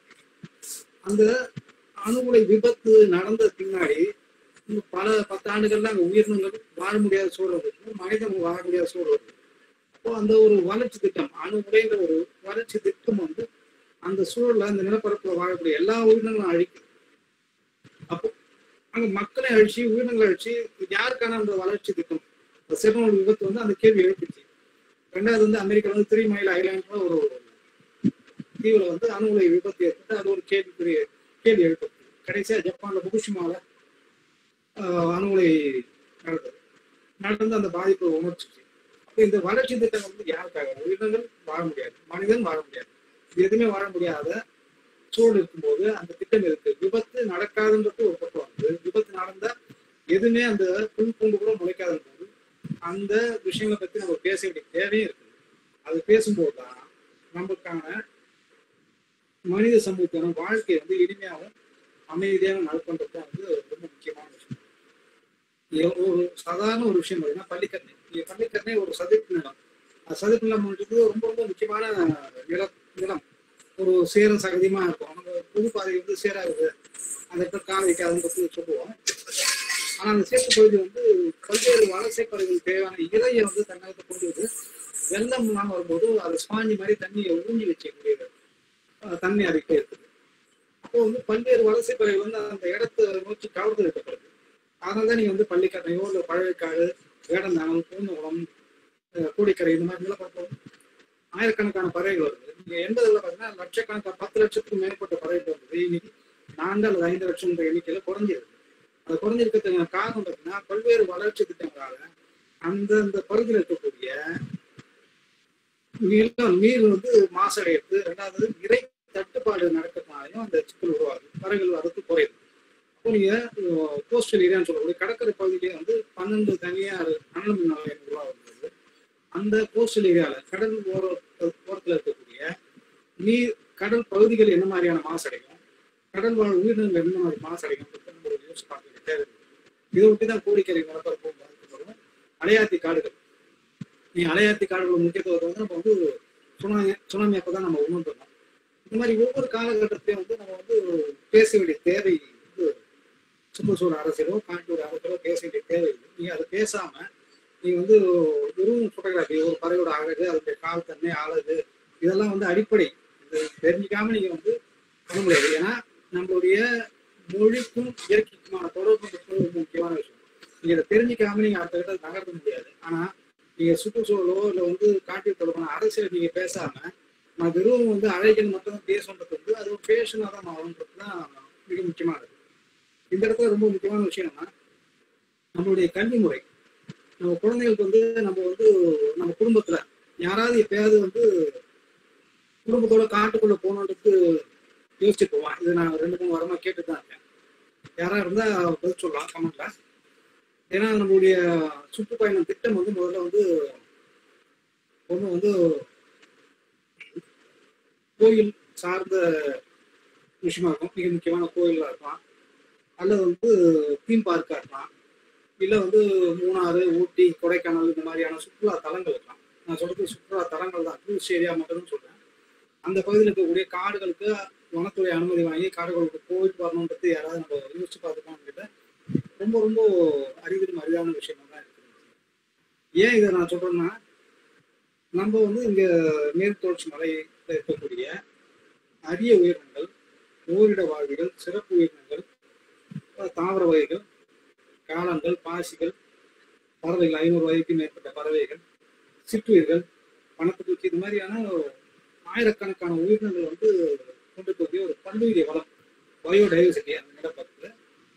அப்போ நம்ம இங்க இருந்து குறைஞ்சபட்சம் இப்ப சென்னைன்னா ஒரு 600 கிலோமீட்டர் தள்ளி இருக்கக்கூடிய மேற்கு தொடர்ச்சி மலை போட்டு நான் யோசிக்கிறேன்னா நான் வேற என்ன அடுத்த தலைமுறை குழந்தைங்களுக்கு நான் என்னத்தை கொடுக்க போறேன்? என்னுடைய குழந்தைங்க நான் எதை தரப்போறேன்? ஒரு திரைப்படத்தையோ இல்லை வந்து கிரிக்கெட்டையோ இல்லை போன்ல வந்து கேம் ஆடுறது மட்டும் தான் தரப்போறேன்னா, இந்த தீம் பார்க்ல போயிட்டு விளையாடுறது மட்டும் தான் நான் சொல்லிக் கொடுக்க போறேன். நான் பார்த்து ரசிக்கிற இயற்கையோட உயிரினங்களையும் என் குழந்தைங்களுக்கு நான் சொல்லிக் கொடுக்க வச்சுக்கல. நான் என்ன சமூகத்தை உருவாக்க போறேன்? தமிழ்நாடோ இல்லை இந்தியாவோ என்ன சமூகமா நம்ம மாறப்போகுதுன்ற ஒரு கேள்வி வருது இல்லையா? அது ரொம்ப ரொம்ப முக்கியமானது. ஏன்னா இங்க மேற்கு தொடர்ச்சி மலை அதோட காலத்தோட பழமையானது கிழக்கு தொடர்ச்சி மலை. இந்த மலைகளோட இயற்கை அழகு அங்க இருக்க உங்களோட உயிரினங்களை பார்த்து ரசிக்கிறதுக்கு மேற்குலக நாடுகள், ஐரோப்பிய நாடுகள் வந்து பல லட்சங்கள் செலவு பண்ணி வந்து 1 மாசம் 2 மாசம் காத்திருந்து போட்டோகிராஃபி டாக்குமெண்ட்ரி பண்ணிட்டு போறாங்க. அறிவியல் ஆய்வுகளை வந்து முன்னெடுக்கிறாங்க. அப்போ லட்சக்கணக்காக செலவு பண்ணி வெள்ளக்காரன் நம்ம வரான். நம்ம கிட்ட இருக்கக்கூடிய உயிரினங்களையோ நம்ம கிட்ட இருக்கக்கூடிய இயற்கை அழகையோ நம்ம பார்த்து ரசிக்கல, காப்பாற்றுறதுக்கான எந்த நடவடிக்கை எடுக்கல, எதுவுமே பண்ணாம இருக்கும் பட்சத்துல இல்ல சுற்றுச்சூழல் அரசியலே பேசக்கூடாதுன்னு சொல்லக்கூடிய நிலைமையில நம்ம எதை நோக்கி செல்ல போறோம், இந்த சமூகத்தை நம்ம எதை கொடுக்க போறோன்ற ஒரு கேள்வி இருக்கு இல்லையா? இது வந்து நீங்க வந்து தீவிரமா இல்லை வந்து சிந்திக்க வேண்டிய காரணமாக தான் இருக்காங்க. இது எல்லாமே போட்டோகிராஃபியோட தொடர்பான ஒரு விஷயமா தான் நான் பேசுறேன். ரெண்டாவது நம்மளுடைய மொழி சுற்றுச்சூழல் கல்வின்ற ஒரு விஷயம். சுற்றுச்சூழல் கல்வின்றது நம்ம குழந்தைகளுக்கு வந்து சுற்றுச்சூழல் சார்ந்த கல்விக்கு வந்து ரொம்ப ரொம்ப மேம்போக்காக தான் இருக்கு. நம்ம குழந்தைங்களுக்கு வந்து யானைனா எலிஃபென்ட் தான் படிப்பாங்க. எலிஃபென்ட்ன்றது வந்து இங்கிலாந்துல யானைன்ற ஒரு உயிரினமே இல்லை.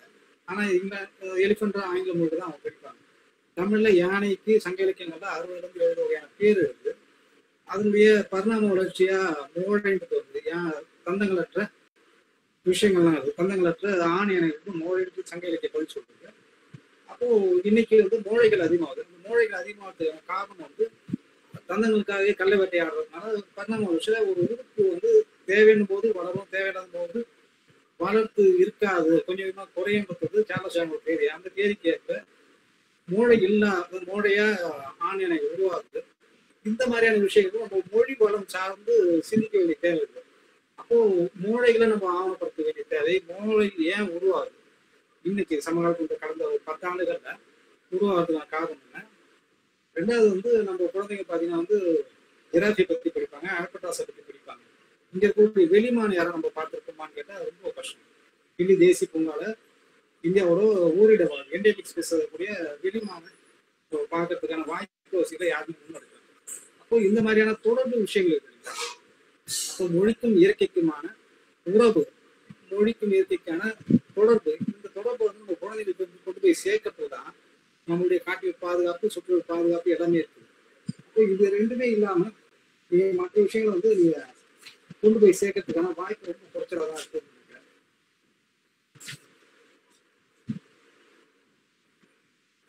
அது போல வந்து வேட்டை இலக்கியம், நம்ம வேட்டை இலக்கியம் பார்த்தீங்கன்னா வந்து ரொம்ப முக்கியமானது. ஆரம்ப காலத்துல வந்து வேட்டை இலக்கியமே வந்து நவீன தனி இலக்கிய வகைமையா இதுவாச்சு. ஜிம் கார்பெட், கென்னத் ஆண்டர்சன்லாம் வந்து ஜிம் கார்பெட் வந்து வட இந்தியாவும், கென்னத் ஆண்டர்சன் தென் இந்தியாவை சேர்ந்ததா இருந்தது. ஜிம் கார்பெட்டோட பல நூல் வந்து தமிழ்ல வெளியாயிருக்கு. அவரு வந்து சில காரணம் மனித காட்டில் எதிர்கொள்ளுன்ற ஒரு கான்செப்ட் வந்து தொடர்ச்சியா போயிட்டு இருக்கு. மனித காட்டில் எதிர்கொள்ளுன்றது வந்து ஏன் நடக்குது, இல்ல வந்து ஒரு புலியோ ஒரு சிறுத்தையோ வந்து இறை துல்லியா மனித துல்லியா ஏன் மாறுதுன்றதுக்கான சில அடிப்படை காரணங்கள் சொல்றாரு ஜிம் கார்பெட். முதல் விஷயம் வந்து ஒரு புலி வந்து இயல்பான இறையை வேட்ட முடியாத அளவுக்கு வந்து அடிபட்டுக்கலாம், இல்ல வயது முதிர்ந்து போயிருக்கலாம், இல்ல பெண் புலியா இருந்தா குட்டிகளோட இருக்கும் பட்சத்தான் நம்ம இருக்கும். இந்த மாதிரியான சில காரணங்களால தான் வந்து இதுவாகுது. ரெண்டாவது இறை தட்டுப்பாடு காட்டுல இருந்தாலும் அதுக்கான வாய்ப்பு இருக்கு. காடுகளோட பரப்பளவு சுருங்கும் போது இந்த வாய்ப்பு இருக்கு. சில காரணங்கள் சொல்லுவாங்க. அப்ப இந்த மாதிரியான காரணங்கள் வந்து நம்ம வந்து உருவாக்கிட்டு தான் காடு இருக்கும். ஒரு காடுகள் பயணப்படுத்துவது இந்த காடுகளோட தன்மையும், ஒரு புலியோட வாழ்ந்த பரப்பு என்ன மாதிரி இருக்கும், யானைனா யானையோட பரப்பளவு, இல்லை அதோட வாழ சூழல், அது குழுவ வாழ்மா, இல்லை வந்து யானையோட வலசை பாதைன்னு சொல்லுவோம், எலிஃபென்ட் கார்டுன்னு சொல்லுவோம், அதோட பயண பாதை என்ன மாதிரி இருக்கும், அது வந்து சார்ஜ் பண்ணனா என்ன மாதிரியா சார்ஜ் பண்ணும். இந்த மாதிரியான விஷயங்களை நீங்க உள்வாங்கி காட்டுக்குள்ள பயணப்படும் போதுதான் மிக முக்கியமான அனுபவமாக கிடைக்கும். அறிவியல் ஆய்வுகளை வந்து நீங்க முன்னெடுக்க முடியும். அது முக்கியமான விஷயமா இருக்கு. இது தவிர்த்து பார்த்தீங்கன்னா நீ வந்து ஒரு காடுகளுக்கு நீங்க பயணம் பண்ணும்போது, இப்போ இணையதளத்துல நம்ம பேசியிருக்கோம், அடுத்த ஆண்டு சந்தர்ப்பம் சரியா அமையும் போது மேற்கு தொடர்ச்சி மலையில ஏதோ ஒரு காட்டு பயணத்தை மேற்கொள்ளும் போது இன்னும் விரிவாக கூட பேசலாம். அப்போ நீங்க மேற்கு தொடர்ச்சி மலையை பொறுத்த வரைக்கும் பாத்தீங்கன்னா குறைஞ்சபட்சம் மனித காலடி தடம் அங்க பட்டதே வந்து 12,000 to 16 ஆண்டுகளுக்குள்ளதான் மனிதனோட காலடி தடம் படுது. அங்க வந்து உலகத்தோட மிக முக்கியமான பல்லுயிரி வளம் நிறைந்த பயோடைவர்சிட்டி ஹாட்ஸ்பாட்னு சொல்லக்கூடிய 8 பகுதியில வந்து அது ஒரு பகுதியா இருக்குது.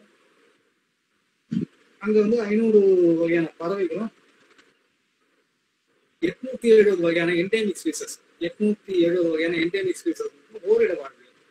அந்த நிலப்பரப்புல மட்டுமே காணப்படக்கூடிய உயிரினங்கள், அது தாவரமா இருக்கலாம், செடி கொடிகளா இருக்கலாம், இல்ல வந்து பூச்சிகளா இருக்கலாம், நீர்வாழ் உயிரினங்களா இருக்கலாம், இல்ல நீர்நில வாழ்வுகளா இருக்கலாம், எந்த வகையா இருந்தாலும் சரி ஒட்டுமொத்தம் 870 வகையான ஓரிட வாழ்வுகளை தன்னகத்துல வந்து மேற்கோஷங்களை கொண்டிருக்குன்னா அந்த மலைத்தொடரை காப்பாற்ற வேண்டிய தேவை எந்த அளவுக்கு முக்கியமானது நம்ம பார்த்தோம்.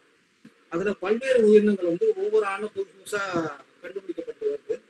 அந்த கண்டுபிடிப்புக்கான அடிப்படை டூலா வந்து போட்டோகிராஃபி இருக்குதுன்றதுதான் ரொம்ப முக்கியமான விஷயமா இருக்கு. இப்போ இந்த மாதிரியான விஷயங்களை நம்ம வந்து கவனப்படுத்தணும்னா நம்மளுடைய ஒளிப்பட கலையை தொடங்குறதுக்கான தருணமா இது அமையும். ஒளிப்பட கலை தொடர்ந்து வந்து நீங்க எந்த ஒரு காட்சி பதிவுனா நீங்க வந்து ஆரம்பத்துல சில தவறுகள் இருக்கலாம். நீங்க வந்து பறவை ஒளிப்பட கலைக்கோ இல்லை பூச்சி வைக்கும்போது சில தவறுகள் இருக்கலாம். ஆனா அதை தாண்டி நீ வந்து அடுத்த கட்டத்தை நடக்கும்போது இல்லை களத்துல வந்து கூட வந்து நண்பர்கள் இருந்தாலோ இல்லை வந்து என்னுடைய மின்னஞ்சலுக்கோ இல்லை தொலைபேசி அழைப்பு மூலமாவோ கேட்கும்போது அதுக்கான சந்தேகங்கள் வந்து சரி பண்ண முடியும். இல்லை வாய்ப்பு அவசியம் வரும்போது எதிர்காலத்துல நேரடியாக கல ஆய்வுல கூட நம்ம வந்து தொடர்ச்சியா பயணிக்கிறதுக்கான வாய்ப்பு இருக்கு.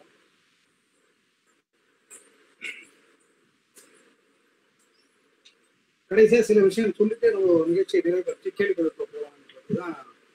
சுற்றுச்சூழல் அரசியல் பத்தி பேசுறோம். ஏன்னா வந்து கடந்த சில வாரங்களா வந்து முகநூல் பக்கங்கள்ல பறவைகளோ இல்லை உயிரினங்கள் மட்டும் அந்த பதிவு மட்டும் போடுங்க, அதை பத்தி மட்டும் பேசுங்க, இஏஏயோட சுற்றுச்சூழல் தாக்க மதிப்பீடு அறிக்கை பற்றிலாம் பேச வேணாம், இது அரசியலுக்கான இடம் கிடையாது சில இடங்கள் சொல்றது. அதுக்கான விளக்கம் எல்லாத்தையும் நம்ம பொறுத்திருக்கோம். போட்டோகிராஃபியை பொறுத்த வரைக்கும் இந்த வைல்ட் லைஃப் போட்டோகிராஃபிக்கான எதிராக நிலைப்பாடு இருக்கு இல்லைங்களா. இன்னைக்கு இளைஞர்கள் சிலர் வந்து தெரியாம பண்றாங்களான்றது தெரியல. அது பல்வேறு தவறான நடவடிக்கை ஈடுபடுறாங்க. அது கட்ட பஞ்சாயத்து நடந்துருது. ஒரு குழு ஒரு இடத்துல வந்து ஒரு குழு இருக்கும்போது அடுத்த குழு போய் எடுத்தா நீங்க வந்து எடுக்கக்கூடாது, இது எங்க ஏரியான்ற மாதிரி சண்டை நடந்து அது கட்ட பஞ்சாயத்து அளவுக்கு போயிடுது. மொபைல் போன்ல வந்து பறவையோட காரை வந்து காப்பி பண்ணி இன்னொரு பறவையை அதனுடைய இணைய கவர்ந்து தன்னுடைய போட்டோகிராஃபி வந்து அழகா வரணுன்றதுக்காக அதனுடைய வாழ்விட பகுதியை வந்து மாற்றி அமைக்கிறது. கிளைகளை வெட்டுறது, இலைகளை வெட்டி சரி செய்யறது, இல்லை வந்து தேவையற்ற செடிகளை களைஞ்சிட்டு எடுத்துட்டு ஒரே ஒரு செடியை வைக்கிறது, ஒரே கிளையை வைக்கிறது, இந்த மாதிரியான பல்வேறு செயல்பாடுகள். ஒரு ஆக்ஷன் ஷாட் எடுக்கிறதுக்கு பறவை பறக்கிறதுக்கோ இல்லை பாம்பு வந்து படம் எடுத்து ஆடுற மாதிரி ஆக்ஷன் ஷாட் எடுக்கிறதுக்காக அந்த உயிரினத்தை வந்து குச்சியோ இல்லை கல்லை வச்சு தொண்டை பண்ணுறது, இந்த மாதிரியான பல்வேறு விஷயங்கள் வந்து இன்னைக்கு வந்து தொடர்ச்சியா தமிழ்நாட்டோட பல்வேறு பகுதிகளில் நடக்கிறத கேள்விப்பட்டிருக்கோம். அந்த மாதிரியான செயல்பாடுகளோட ஒரு பதிவுகள் பண்றதுன்றது வந்து ஆரம்பத்திலேயே சொன்ன மாதிரி ஒரு ஃபேஷனுக்கு உங்களுடைய சுயநலத்துக்கு மட்டுமே அது பங்களிப்பா இருக்கும், ஒரு சமூகத்துக்கான பங்களிப்பா இருக்காது. ஏன்னா நீங்க எடுக்கக்கூடிய இந்த உயிரினங்கள் எல்லாமே இந்த சமூகத்துல தான் நீங்க பண்றீங்க. அப்போ இந்த சமூகத்துக்கு பயன்படக்கூடிய அளவுல தான் உங்களுடைய செயல்பாடு அமையும். ஏன்னா டாக்டர் செலிமொழி சொன்ன ஒரு இதான் ஞாபகம், பறவைகள் இல்லாத உலகத்தில் மனிதனால் வாழ இயலாது, மனிதனற்ற உலகத்துல வந்து பறவைகளால் வாழ முடியுன்ற ஒரு வார்த்தை சொன்னாங்க. அதே தான் நம்ம வந்து உயிரினங்களற்ற உலகத்துல வந்து மனிதனால் வாழ முடியாது. ஆனா மனிதன் இல்லாமல் இந்த உயிரினங்கள் எப்பயுமே வந்து சிறப்பாகவும் செழுமையாக வாழறதுக்கு வந்து பல கோடி ஆண்டுகளா வந்து உயிரினங்கள் பரிணமிச்சு வந்து நம்ம பார்க்கிறோம். ஏன்னா பரிணாம வளர்ச்சியில வந்து எல்லா உயிரினங்களும் வந்து ஒரு முக்கிய கட்டத்தை எட்டினதுக்கு அப்புறம் ஆக கடைசியாக தான் மனிதன் உருவாகும். மனிதன் உருவானதுக்கு அப்புறமா தான் இங்கே ஒவ்வொரு உயிரினத்தோட அழிவுன்றது வந்து தொடருது. அப்போ நம்ம ஒரு அறிவியல் ஆய்வோட உச்சத்துல இருக்கும். அப்போ நம்ம கையில வந்து ஒரு போட்டோகிராஃபின்ற ஒரு டூல் நம்ம கையில இருக்கும்போது அந்த பயன்பாடு வந்து எப்படி நம்ம சரியா பயன்படுத்தணுன்ற ஒரு கேள்வி கேட்கிறது. அந்த கேள்வியோட தொடர்ச்சியை தான் நம்ம இதை பார்க்கணும். இது வந்து கேள்வி பதில்